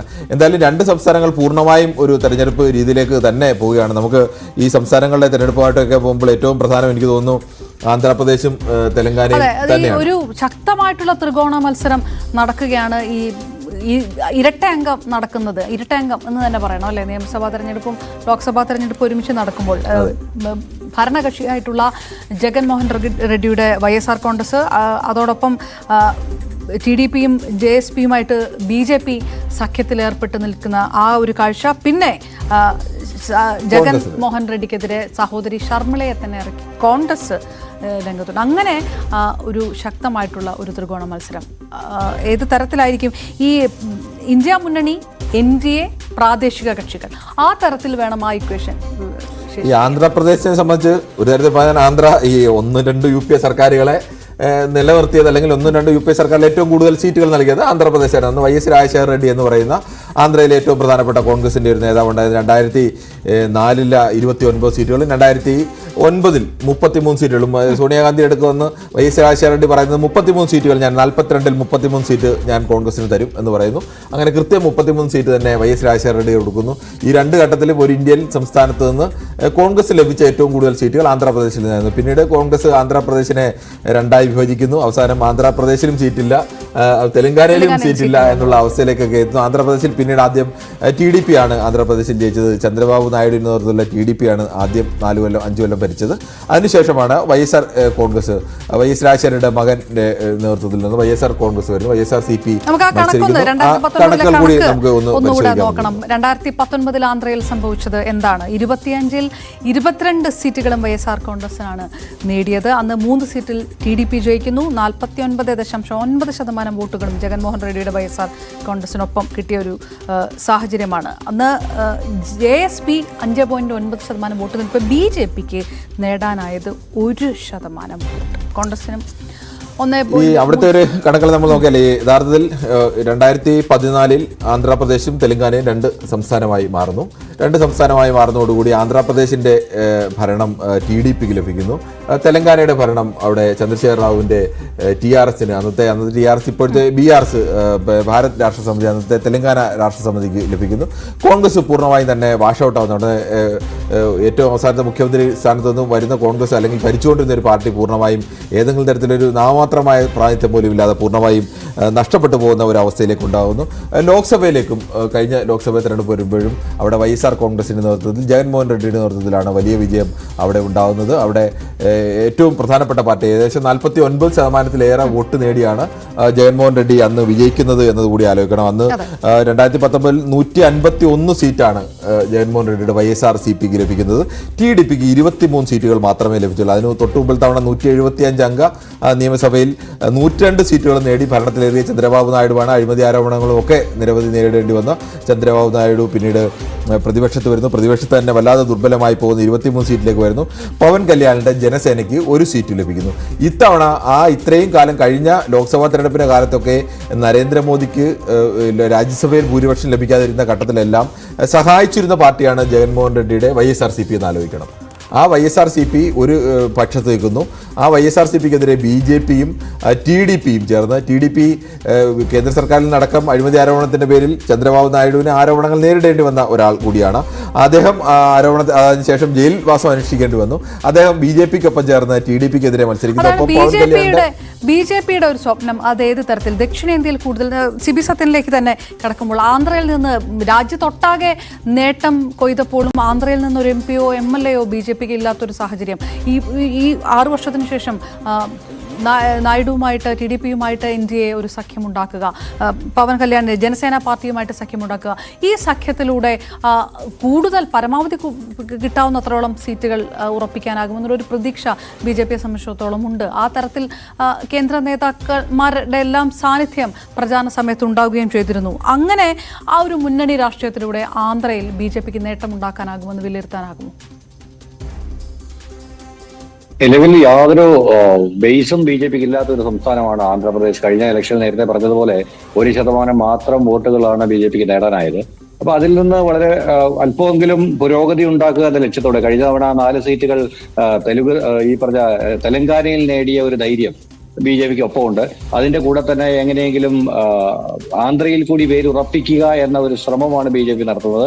അതിനായിട്ടാണ് ചന്ദ്രബാബു നായിഡുവിനെ, അതായത് പഴയ ശത്രുവായ ചന്ദ്രബാബു നായിഡുവിനെ ഒപ്പം കൂട്ടിയിട്ട് ഇപ്പോൾ മത്സരിക്കാൻ ശ്രമിക്കുന്നത്. പക്ഷേ ഈ പറഞ്ഞതുപോലെ ജഗൻമോഹന്റെ ശക്തി ഒട്ടും ക്ഷയിച്ചിട്ടില്ല എന്നുള്ളത് ആന്ധ്രാപ്രദേശിനെ സംബന്ധിച്ചിടത്തോളം വളരെ നിർണായകമാണ്. അപ്പം അതിനകത്ത് ഈ ലോക്സഭാ തെരഞ്ഞെടുപ്പിൽ ഈ തെലുഗുദേശം പാർട്ടിക്ക് എത്രത്തോളം മുന്നേറ്റം ഉണ്ടാക്കാൻ സാധിക്കും എന്നുള്ളത് BJPയുടെ കൂടി ഭാഗ്യത്തിലെ അല്ലെങ്കിൽ BJPയുടെ പുരോഗതി അതിനെ ആശ്രയിച്ചാണ് ഇരിക്കുന്നതെന്ന് പറയാതെ വയ്യ. കാരണം ചന്ദ്രബാബു നായിഡുവിന് എത്രത്തോളം സീറ്റുകൾ 25 സീറ്റുകൾ മത്സരിക്കുമ്പോൾ കഴിഞ്ഞ 22 സീറ്റുകളാണ് ജഗൻമോഹൻ തൂത്തുവാരി കൊണ്ടുപോയത്. ഇത്തവണ 3 സീറ്റുകൾ മാത്രമേ TDPക്ക് നേടാനായുള്ളൂ. ഇത്തവണ TDP കുറച്ചെങ്കിലും ഭരണവിരുദ്ധ വികാരത്തിന്റെ ബലത്തിൽ രക്ഷപ്പെടുമെന്ന് കരുതിയാൽ പോലും, കുറച്ചെങ്കിലും രക്ഷപ്പെടുമെന്ന് കരുതിയാൽ പോലും അതിനകത്ത് BJPക്ക് എത്രമാത്രം നേട്ടം ഉണ്ടാകും? ചിലപ്പോൾ വോട്ടിംഗ് ശതമാനം മെച്ചപ്പെടുത്താൻ ഒരുപക്ഷെ BJP. അതിനകത്തൊരു പ്രധാനപ്പെട്ട ചോദ്യം, ഈ ഒരു ഭാഗത്ത് നിൽക്കുന്ന ജഗൻമോഹൻ റെഡ്ഡി, ജഗൻമോഹൻ നേരത്തെ കേന്ദ്ര സർക്കാരിനെ ഏറെക്കുറെ പരസ്യമായി തന്നെ BJP അനുകൂലിക്കുന്ന നിലപാട് സ്വീകരിച്ച ഒരാൾ. ആ BJP യഥാർത്ഥത്തിൽ അന്ന് BJP എതിർ ചേരിയിൽ നിന്ന് നിൽക്കേണ്ടി വന്ന ഒരാൾ ചന്ദ്രബാബു നായിഡു. അപ്പോൾ ചന്ദ്രബാബു നായിഡുവും BJPയും കൂടെ ചേർന്നിട്ട് ആരോപണം ഉന്നയിക്കുകയാണ്, അഴിമതി ആരോപണം ഉന്നയിക്കുന്നു. പ്രത്യേക സംസ്ഥാന പദവി ലഭിച്ചിട്ടില്ല എന്നുള്ളത് അടക്കവും അത് ഭരണത്തിലുള്ള അഴിമതി ആരോപണങ്ങളെല്ലാം ഉന്നയിക്കുന്നു. അപ്പോൾ അതിന് എത്രത്തോളം വിശ്വാസ്യത, ആ തരത്തിലേക്ക് എത്രത്തോളം വിശ്വാസ്യത ഉണ്ടാക്കാൻ ഇവർക്ക് കഴിയും ജഗൻമോഹൻ റെഡ്ഡിക്കെതിരെ? ജഗൻമോഹനെതിരെ ഈ പറഞ്ഞതുപോലെ ആരോപണം ഉന്നയിക്കുന്ന ചന്ദ്രബാബു നായിഡുവും ഇതുപോലെ ആരോപണങ്ങളിൽ മുങ്ങിക്കിടക്കുന്ന ഒരാളാണ്. ഒരു കാലത്ത് ചന്ദ്രബാബു നായിഡു ഇന്ത്യൻ രാഷ്ട്രീയത്തിന്റെ ഒരു പോസ്റ്റർ ബോയ് ആയിരുന്നു. അതായത് ഹൈദരാബാദ് എന്ന് പറയുന്ന നഗരത്തെ IT നഗരമാക്കി മാറ്റിയെടുക്കുക, വികസനത്തെ പറ്റി വ്യക്തമായ കാഴ്ചപ്പാടുണ്ടാവുക, വികസനം എന്ന് പറയുന്നത് കൃത്യമായ ഒരു വിഷണറിയായ പൊളിറ്റീഷ്യനിലൂടെ എങ്ങനെ നടപ്പിലാക്കാമെന്ന് ഒരു ജനതയെ കാണിച്ചു കൊടുക്കുക തുടങ്ങിയ വിവിധ കാരണങ്ങൾ കൊണ്ട് ശ്രദ്ധേയനായ ഒരു വലിയ താരോദയമായിരുന്നു ചന്ദ്രബാബു നായിഡു ഒരു കാലത്ത്. എന്നാൽ പിന്നീട് നമ്മൾ കണ്ടതെന്ന് വെച്ച് കഴിഞ്ഞാൽ ചന്ദ്രബാബു നായിഡുവിന്റെ ആ പ്രഭാവം പകരുന്നതും അദ്ദേഹം ഈ പറഞ്ഞ പോലെ മറ്റേതൊരു രാഷ്ട്രീയക്കാരനെ പോലെ അഴിമതിക്കാരനായ ഒരു രാഷ്ട്രീയക്കാരനായി മാത്രം മാറുന്നതുമായ ഒരു കാഴ്ചയാണ്. അത് പ്രത്യേകിച്ചും അത് തെലങ്കാന ആന്ധ്രാപ്രദേശ് വിഭജനത്തിന്റെ ശേഷം ചന്ദ്രബാബു നായിഡുവിന്റെ ശക്തി ഏറെക്കുറെ അവസാനിക്കുകയും ഈ പറഞ്ഞ പോലെ അദ്ദേഹം ഒരു മുൻകാല പ്രതാപത്തിന്റെ ഒരു സ്കെലിറ്റൻ മാത്രമായി അവശേഷിക്കുകയും ചെയ്തു. അപ്പം ഇതേ കാലഘട്ടത്തിലാണ് ജഗൻമോഹൻ റെഡ്ഡിയുടെ വ്യാപകമായ വളർച്ച, അതീവ ശക്തമായ വളർച്ചയെ നമ്മൾ ആലോചിക്കണം. കാരണം വൈഎസ്ആറിന്റെ ആ രാഷ്ട്രീയ ഊർജ്ജം മൊത്തം ഉൾക്കൊണ്ടിട്ട് കോൺഗ്രസ് അപമാനിച്ചിറക്കി വിട്ട ഒരാളെന്ന നിലയിൽ നിന്ന് ജഗൻമോഹൻ റെഡ്ഡി സ്വന്തമായ ഒരു രാഷ്ട്രീയ പാർട്ടി ഉണ്ടാക്കി ആന്ധ്രയിലെ ഓരോ മുക്കിലും മൂലയിലും ഓരോ കുഗ്രാമങ്ങളിലും വേരോട്ടം ഉണ്ടാക്കിയാണ് വളർന്നു വന്നത്. അപ്പം ഇന്ന് കോൺഗ്രസ് അവിടെ നിഷ്പ്രഭമായി നിൽക്കുകയും ജഗൻമോഹൻ റെഡ്ഡി അവിടെ സർവശക്തനായി നിൽക്കുകയും ചെയ്യുമ്പോൾ സത്യം പറഞ്ഞു കഴിഞ്ഞാൽ കോൺഗ്രസ് ഒരു കാലത്ത് കാണിച്ച ഒരു അബദ്ധത്തിന്, ഭീമാബദ്ധത്തിന് ഒരു വലിയ വില കൊടുക്കുക. അപ്പോൾ ശ്രീ സിബിസൻ, ശർമിളയിലൂടെ കോൺഗ്രസിന് ഉള്ള ഒരു പ്രതീക്ഷ, ഒരു മധുര പ്രതികാരമായിട്ട് തന്നെ കോൺഗ്രസ് പ്രതീക്ഷിക്കുന്നത്, ആ തരത്തിലുള്ള യാതൊരു ചലനങ്ങളും കോൺഗ്രസിന് സൃഷ്ടിക്കാനാകുകയില്ല എന്നുകൂടിയാണ്. ഒരു കാലത്ത് അങ്ങനെ കോൺഗ്രസിന്റെ ഒരു കോട്ടയായിരുന്ന ആന്ധ്രാപ്രദേശിലേക്ക് ഒരു തിരിച്ചുവരവിന് പോലും ശർമിള മുന്നിൽ നിർത്തിക്കൊണ്ട് കോൺഗ്രസിന് കഴിയുകയില്ല, അങ്ങനൊരു വിലയിരുത്തൽ കൂടി ഉണ്ടോ ഈ സമയത്ത്? നിലവിൽ ശർമിള മത്സരിക്കുന്ന കടപ്പ സീറ്റിൽ മാത്രമാണ് കോൺഗ്രസിന് അല്പമെങ്കിലും പ്രതീക്ഷ ബാക്കിയുള്ളത്. ബാക്കി സീറ്റുകളിൽ കോൺഗ്രസിന് കാര്യമായ പ്രതീക്ഷയില്ല. ശരിക്കും ത്രികോണ മത്സരമെന്ന് നമുക്ക് ആന്ധ്രയെ വിളിക്കാനും അങ്ങനെ പറ്റുമോ എന്നുള്ള കാര്യത്തിൽ എനിക്ക് സംശയമുണ്ട്. ത്രികോണമായിട്ട് ഇന്ത്യ സഖ്യം അവിടെ ഉണ്ടെങ്കിലും ഏറ്റവും അടിസ്ഥാനപരമായിട്ട് അവിടെ തെലുഗുദേശം BJP സഖ്യവും ജഗൻമോഹൻ റെഡ്ഡിയുടെ YSR കോൺഗ്രസ് തമ്മിലുള്ള നേർക്കുനേർ മത്സരമാണ് ഏതാണ്ട് എല്ലാ മണ്ഡലങ്ങളിലും നടക്കുന്നത്. 1-2 മണ്ഡലങ്ങളിൽ നാമമാത്രമായിട്ട് ചിലപ്പോൾ ഇലക്ഷൻ ഫലത്തെ സ്വാധീനിക്കാൻ കോൺഗ്രസിന്റെയും അല്ലെങ്കിൽ ഇന്ത്യ സഖ്യത്തിന്റെയും സ്ഥാനാർത്ഥികൾക്ക് കഴിഞ്ഞേക്കാമെന്നല്ലാതെ അതിനപ്പുറത്തേക്ക് കാര്യമായൊരു ചലനം ആന്ധ്രാപ്രദേശിൽ ഇവരാരെങ്കിലും സൃഷ്ടിക്കും എന്ന് തോന്നുന്നില്ല. നിലവിലെ കണ്ടീഷനിൽ നമുക്ക് ഏറെക്കുറെ പറയാൻ കഴിയുന്നത് ജഗൻമോഹൻ റെഡ്ഡി അദ്ദേഹത്തിന്റെ അപ്രമാദിത്വം നിലനിർത്തിയേക്കും എന്ന് തന്നെയാണ്. ഈ പറഞ്ഞതുപോലെ BJPയുടെ 1% സീറ്റ് TDPയുടെ കൂടെ പിന്തുണ ഉണ്ടായതുകൊണ്ട് ചിലപ്പോൾ 2, 3, 4 ശതമാനമായി വർദ്ധിപ്പിക്കാൻ കഴിഞ്ഞേക്കും. ചിലപ്പോൾ TDPയുടെ പിന്തുണ ഉണ്ടായതുകൊണ്ട് സീറ്റുകളും നേടാൻ കഴിഞ്ഞേക്കും എന്നല്ലാതെ അതിനപ്പുറത്തേക്ക് BJPയെ സംബന്ധിച്ചിടത്തോളം ഒരു എൻട്രി പോയിന്റ് ആണ്. കാരണം ഒന്നുമില്ലാതിരിക്കുന്ന ഒരു സ്ഥലത്തേക്ക് ഒരു കാൽകുത്താൻ ഇടം കിട്ടുക, വളരാനൊരു അവസരം കിട്ടുക എന്ന നിലയ്ക്ക് മാത്രമാണ് BJP ഇതിനെ കാണുന്നത്. അല്ലാതെ വലിയൊരു നേട്ടം അവിടെ ഉണ്ടാക്കാമെന്ന് BJP സ്വപ്നം കാണുന്നില്ല. പ്രത്യേകിച്ച് കർണാടക കൈവിട്ടുപോയ സാഹചര്യത്തിൽ, ഏറെക്കുറെ കൈവിട്ടു പോകുമെന്ന് തോന്നുന്ന സാഹചര്യത്തിൽ സംസ്ഥാന ഭരണം നഷ്ടപ്പെട്ടു. അപ്പം മറ്റൊരു തെക്കേ ഇന്ത്യൻ സംസ്ഥാനത്ത് അവർക്ക് കാലുകുത്തി വളരാൻ കഴിയുന്നത് അടുത്ത ആന്ധ്രയാണ് അവർക്ക് പറ്റിയ വളക്കൂറുള്ള മണ്ണ്. കാരണം കുറച്ചുകൂടി ഈ പറഞ്ഞ പോലെ വർഗീയവുമായ മതപരമായ ചേരിതിരിവുകൾക്ക് കുറെ കൂടെ സാധ്യതയുള്ള ഒരു സ്ഥലമാണത്. അപ്പൊ അങ്ങനെ ഈ തെലങ്കാനയും ആന്ധ്രാപ്രദേശും അവരുടെ ഒരു ഫോക്കസിനകത്ത് വളരെ ശക്തമായിട്ടുണ്ട്. പ്രത്യേകിച്ച് രണ്ട് സംസ്ഥാനങ്ങളും കൂടിയിട്ട് 25+14 സീറ്റുകൾ, 17 സീറ്റുകൾ, അത്രയും സീറ്റുകൾ ഒറ്റയടിക്ക് കൊടുക്കുന്നുണ്ട്. അപ്പം ഇത് എന്ന് പറയുന്നത് സൗത്ത് ഇന്ത്യയിലെ ഏറ്റവും, ഈ രണ്ട് സംസ്ഥാനങ്ങളെ ഒന്നിച്ചെടുത്താൽ സൗത്ത് ഇന്ത്യയിലെ ഏറ്റവും വലിയ ഒരു ബ്ലോക്ക് എന്ന് പറയാം നമുക്ക്. അപ്പൊ ഏറ്റവും വലിയ ബ്ലോക്ക്. അതുപോലെ ഈ ആന്ധ്രാപ്രദേശിനെ കുറിച്ച് പറയുമ്പോൾ നമുക്ക് തെലങ്കാനയും കൂടി ചേർത്ത് പറയേണ്ടി വരും. തെലങ്കാനയിൽ കഴിഞ്ഞ തവണ ഈ നിയമസഭാ തെരഞ്ഞെടുപ്പിൽ, ഏറ്റവും അവസാനം നടന്ന നിയമസഭാ തെരഞ്ഞെടുപ്പിൽ കോൺഗ്രസ് ഒരു വലിയ വിജയം, പ്രതീക്ഷിക്കുന്ന മറ്റു പാർട്ടികളൊക്കെ പ്രതീക്ഷിച്ചതിനൊക്കെ കവച്ചു വെച്ചുകൊണ്ടുള്ള ഒരു വലിയ വിജയമാണ് രേവന്ത് റെഡ്ഡിയുടെ നേതൃത്വത്തിൽ വിജയിക്കാനായത്. രേവന്ത് റെഡ്ഡി സർക്കാർ അവരുടെ വാഗ്ദാനങ്ങളിൽ, പ്രധാനപ്പെട്ട വാഗ്ദാനങ്ങൾ പലതും തുടക്കത്തിൽ തന്നെ പാലിച്ചുകൊണ്ട് തന്നെ മുന്നോട്ട് പോവുകയും ചെയ്തു. ഇതുവരെയും അങ്ങനെ ഒരു വലിയ സർക്കാർ വിരുദ്ധ വികാരത്തിനുള്ള സാഹചര്യം ഒരുങ്ങിയിട്ടുമില്ല. ആ തെരഞ്ഞെടുപ്പിൽ തെലങ്കാനയിലെ ഒരു അവസ്ഥ എങ്ങനെയായിരിക്കും? കഴിഞ്ഞ തവണയൊക്കെ ആണെങ്കിൽ അവിടെ TRS-നുണ്ടായ ഒരു വലിയ മേൽക്കൈ ഉണ്ടായിരുന്നു. BJP-ക്ക് 4 സീറ്റുകൾ ലഭിക്കുന്ന ഒരു അവസ്ഥയുണ്ടായിരുന്നു. ഇക്കുറിയും അവിടെ ഒരു ത്രികോണ പോരാട്ടം തന്നെയാണ് നടക്കുന്നത്. അവിടെ എങ്ങനെയായിരിക്കും ഒരു പൊതു രാഷ്ട്രീയ കാലാവസ്ഥ? ഇക്കുറിയും അവിടെ കിരൺ, നമ്മൾ നേരത്തെ പറഞ്ഞതുപോലെ ഒരു ത്രികോണ പോരാട്ടം എന്ന് പൂർണ്ണമായിട്ടും വിളിക്കാൻ പറ്റില്ല. കാരണം വെച്ചാൽ BJP കഴിഞ്ഞ തവണ വിജയിച്ച മണ്ഡലങ്ങളിലും അതുകൂടാതെ 1-2 മണ്ഡലങ്ങളിലും മാത്രം അതിന്റെ ഒരു സാന്നിധ്യം അറിയിക്കുമെന്നല്ലാതെ ഒരുപാട് സ്ഥലങ്ങളിൽ അത്ര ശക്തമായൊരു പോരാട്ടം നടക്കാനിടയില്ല. ഏറ്റവും നേർക്കുനേർ ഈ പറഞ്ഞ പോലെ BRS-ഉം കോൺഗ്രസും തമ്മിൽ നേർക്കുനേർ നടക്കുന്ന ഒരു പോരാട്ടമാണ്. നമ്മൾ സത്യത്തിൽ രസകരമായി പരിശോധിച്ചു കഴിഞ്ഞാൽ ഈ തെലങ്കാനയും ആന്ധ്രാപ്രദേശും ഒരേ സംസ്ഥാനത്തിന്റെ 2 ഭാഗങ്ങളായി നിന്ന സ്ഥലങ്ങളാണ്. അതിൽ ഒരിടത്ത് കോൺഗ്രസ് പൂർണ്ണമായും നിഷ്പ്രഭമാവുകയും മറ്റേടത്ത് കോൺഗ്രസ് തിരിച്ചു വരികയും ചെയ്യുന്ന ഒരു സാഹചര്യമുണ്ട്. അപ്പം ഇത് നമ്മൾ മനസ്സിലാക്കേണ്ടതെന്ന് വെച്ച് കഴിഞ്ഞാൽ YSR കോൺഗ്രസ് ഉണ്ടായ കാലത്ത് ഈ കോൺഗ്രസിന്റെ ഏറ്റവും അവസാനത്തെ പ്രവർത്തനയും കൊണ്ടിട്ടാണ്, അല്ലെങ്കിൽ ആ കോൺഗ്രസിന്റെ ആന്ധ്രയുടെ കോൺഗ്രസിന്റെ ആ ഒരു ചോര കൂടുന്ന മനുഷ്യരെല്ലാം കൂടിയാണ് ജഗൻമോഹന്റെ ഒപ്പം നിൽക്കുന്നത്. അതുകൊണ്ടാണ് നിലവിൽ കോൺഗ്രസിന് കാര്യമായ വേരോട്ടം ആന്ധ്രാപ്രദേശിൽ ഉണ്ടാവാത്തതെന്നാണ് എനിക്ക് മനസ്സിലാകുന്നത്. അപ്പം ഇവിടെ നമ്മൾ നോക്കുമ്പോൾ സത്യത്തിൽ നമുക്ക് ത്രികോണ മത്സരം എന്ന് ഈ 2 സംസ്ഥാനങ്ങളിലും പൂർണ്ണമായും പറയാൻ സാധിക്കില്ല. കാരണം നേരത്തെ പറഞ്ഞ ആന്ധ്രാപ്രദേശിൽ TDP BJP സഖ്യവും YSR കോൺഗ്രസും തമ്മിലാണ് നേർക്കുനേർ മത്സരം. 1-2 മണ്ഡലങ്ങളിൽ കോൺഗ്രസ് വെല്ലുവിളി ഉയർത്തുന്നുണ്ട്. ബാക്കിയുള്ള സ്ഥലങ്ങളിൽ ചിലപ്പോൾ തെരഞ്ഞെടുപ്പ് ഫലത്തിൽ കോൺഗ്രസ് പിടിക്കുന്ന വോട്ടുകൾ ചിലപ്പോൾ കുറച്ച് ചേഞ്ചസ് ഉണ്ടാക്കിയേക്കാം. ഇനി തെലങ്കാനയിലേക്ക് വന്നു കഴിഞ്ഞാൽ ശരിക്കും പറഞ്ഞു കഴിഞ്ഞാൽ അവിടെ BRS-ഉം കോൺഗ്രസും തമ്മിലാണ് നേർക്കുനേർ മത്സരം. ഏതാനും സീറ്റുകളിൽ BJP-യുടെ സാന്നിധ്യമുണ്ട്. 1-2 സീറ്റുകളിൽ മത്സരം കടുപ്പിക്കാനും അല്ലെങ്കിൽ സ്വാധീനിക്കാനും BJP-ക്ക് കഴിഞ്ഞേക്കാം എന്നതല്ലാതെ BJP അവിടെ ഒരു വലിയ ശക്തിയാകുന്നില്ല. ഈ 2 സംസ്ഥാനങ്ങളെ കുറിച്ചുള്ള സിബി പറഞ്ഞതിന്റെ അടിസ്ഥാനത്തിലാണെങ്കിൽ യഥാർത്ഥത്തിൽ ഈ 2 സംസ്ഥാനങ്ങൾ, ആന്ധ്രാപ്രദേശ് എടുത്താലും തെലങ്കാന എടുത്താലും അടിസ്ഥാനപരമായി അവിടെ കോൺഗ്രസ് വികാരം ഉൾക്കൊള്ളുന്ന വലിയൊരു വിഭാഗം പ്രവർത്തകരും അനുഭാവികളും ഒക്കെയുള്ള സംസ്ഥാനമാണ്. തുടർച്ചയായി കോൺഗ്രസ് ജയിച്ചുകൊണ്ടിരുന്ന ഒരു സ്ഥലമൊക്കെയാണ്. അവിടെ തെലങ്കാനയിൽ കോൺഗ്രസിന് ഒരു ശക്തനായ നേതാവ് മറ്റു പാർട്ടിയിൽ നിന്ന് TDP-യിൽ നിന്നാലും കടന്നു വരുന്നു. അവർക്ക് ആ ഒരു കോൺഗ്രസിന്റെ ആളുകളെ കൂട്ടിയോജിപ്പിക്കാനൊക്കെ കഴിയുന്നു. അത്തരത്തിലേക്ക് ഏതെങ്കിലും ഒരു മാറ്റമുണ്ടാക്കാൻ ഈ YS ശർമിളയും വിജയമ്മയും കൂടെയാണ്, ഈ YSR-ന്റെ ഭാര്യയും മകളും കൂടിയാണ് വരുന്നത്. അവർ രണ്ടുപേരും കൂടി വരുമ്പോൾ യഥാർത്ഥത്തിൽ ഈ കോൺഗ്രസിന്റെ ശക്തി തന്നെയാണ് ഈ YSR കോൺഗ്രസിന്റെ കൂടെ നിന്നതും. അതിൽ നിന്ന് കോൺഗ്രസിലേക്ക് മടങ്ങി വരാൻ, ഒരു വിഭാഗത്തെങ്കിലും മടക്കി കൊണ്ടുവരാനോ, കോൺഗ്രസിന് അധിക സീറ്റുകളൊന്നും ലഭിച്ചില്ലെങ്കിലും പിന്നീടുള്ള തെരഞ്ഞെടുപ്പുകളിലേക്കെങ്കിലും ഒരു ശക്തിയാക്കി മാറ്റാനും ഒക്കെ സഹായിക്കുന്ന ഒരു നീക്കമല്ലേ യഥാർത്ഥത്തിൽ ഈ തെലങ്കാനയിൽ വേണ്ട, നിങ്ങൾ ആന്ധ്രാപ്രദേശിൽ തന്നെ PCC അധ്യക്ഷ സ്ഥാനം ഏറ്റെടുത്താൽ മതി എന്ന് കോൺഗ്രസ് നിർദ്ദേശിച്ച് ശർമിളയെ അവിടേക്ക് വിട്ടതും അവിടത്തേക്ക് നേതൃസ്ഥാനത്തേക്ക് നിർത്തിയതുമൊക്കെ?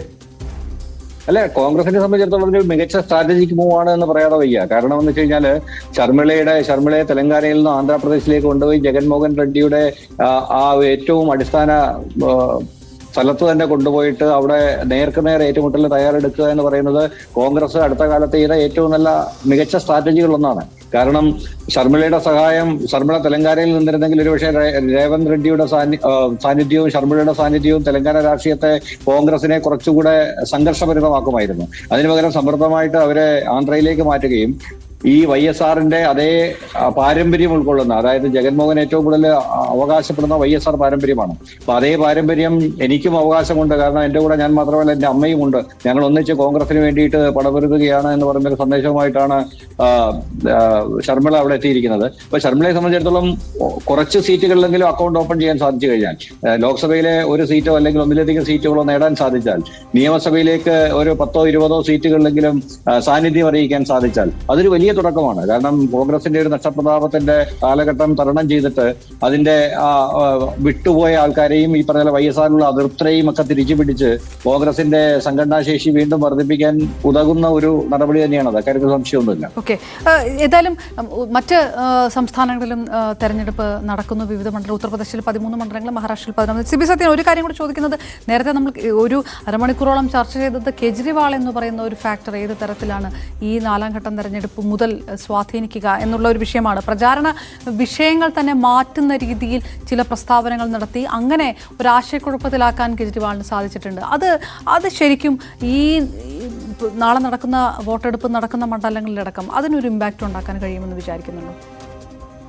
തീർച്ചയായും. ഷേക്സ്പിയറിന്റെ ഒരു നാടകമുണ്ട്, ജൂലിയസ് സീസർ എന്ന് പറയുന്നത്. ജൂലിയസ് സീസർ എന്ന് പറയുന്ന നാടകത്തിൽ ആദ്യത്തെ 2 അംഗത്തിൽ മാത്രമേ സീസർ ഉള്ളൂ. അതിനുശേഷം 2ാമത്തെ അംഗത്തിന്റെ അവസാനം സീസർ മരിക്കുകയാണ്. അതിന്റെ ശേഷമുള്ള 3 അംഗങ്ങൾ അങ്ങേരില്ല. പക്ഷേ ആ നാടകത്തിനെ പറ്റി പറയുന്ന ഒരു സംഭവം എന്ന് പറയുന്നത് the Caesar dead is more powerful than the Caesar alive എന്നാണ്. അതായത് ജീവിച്ചിരിക്കുന്ന സീസറിനേക്കാൾ ശക്തനാണ് മരിച്ചുപോയ സീസർ എന്ന് പറയുന്ന ഒരു വാചകമുണ്ട്. എന്ന് പറയുന്ന പോലെ ജയിലിൽ പോകുന്നതിന് മുമ്പുള്ള കേജ്രിവാളിനേക്കാൾ വളരെ ശക്തനാണ് ജയിലിൽ പോയി വന്ന കേജ്രിവാൾ. ഒരുപക്ഷെ എനിക്ക് തോന്നുന്നത് BJP ഈ തെരഞ്ഞെടുപ്പുമായി ബന്ധപ്പെട്ട് ചെയ്ത ഏറ്റവും വലിയ സ്ട്രാറ്റജിക് മിസ്റ്റേക്കുകളിലൊന്നാണ് തെരഞ്ഞെടുപ്പ് പ്രഖ്യാപിച്ചതിന് ശേഷം കേജ്രിവാളിനെ അറസ്റ്റ് ചെയ്യുക എന്നത്.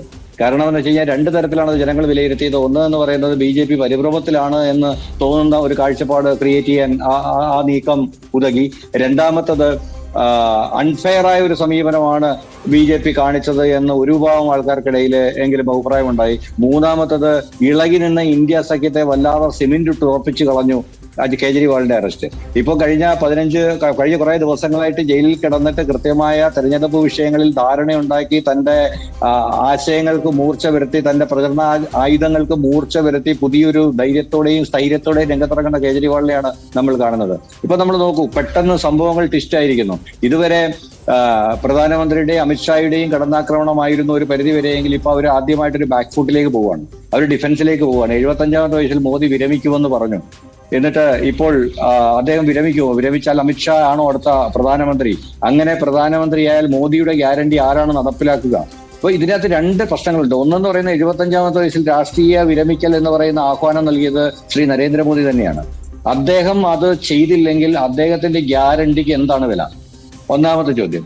ഇനി 2ാമത്തത്, അദ്ദേഹം അങ്ങനെ തന്റെ ഗ്യാരണ്ടിക്ക് ഉറപ്പ് കൊടുത്ത് വിരമിക്കുകയാണെങ്കിൽ ജനങ്ങൾക്ക് ഇപ്പോൾ കൊടുക്കുന്ന ഗ്യാരണ്ടി ആരായിരിക്കും നടപ്പിലാക്കുക? ഈ 2 പ്രതിസന്ധികൾ BJPയുടെ മുന്നിലേക്ക് വരുന്നുണ്ട്.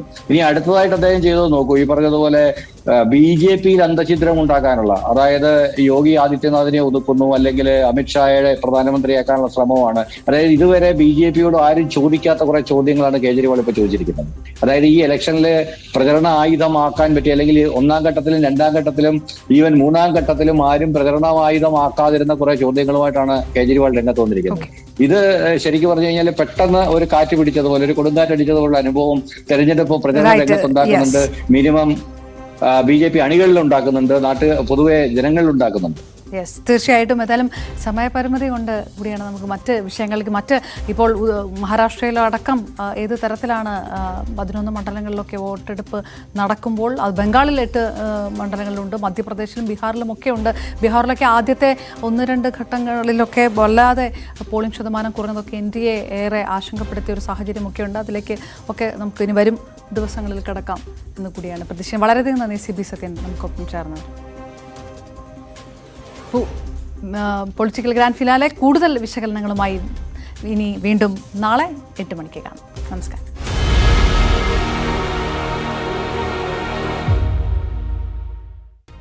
Political grand finale co-presented by Berger Paints, 100 years of trust.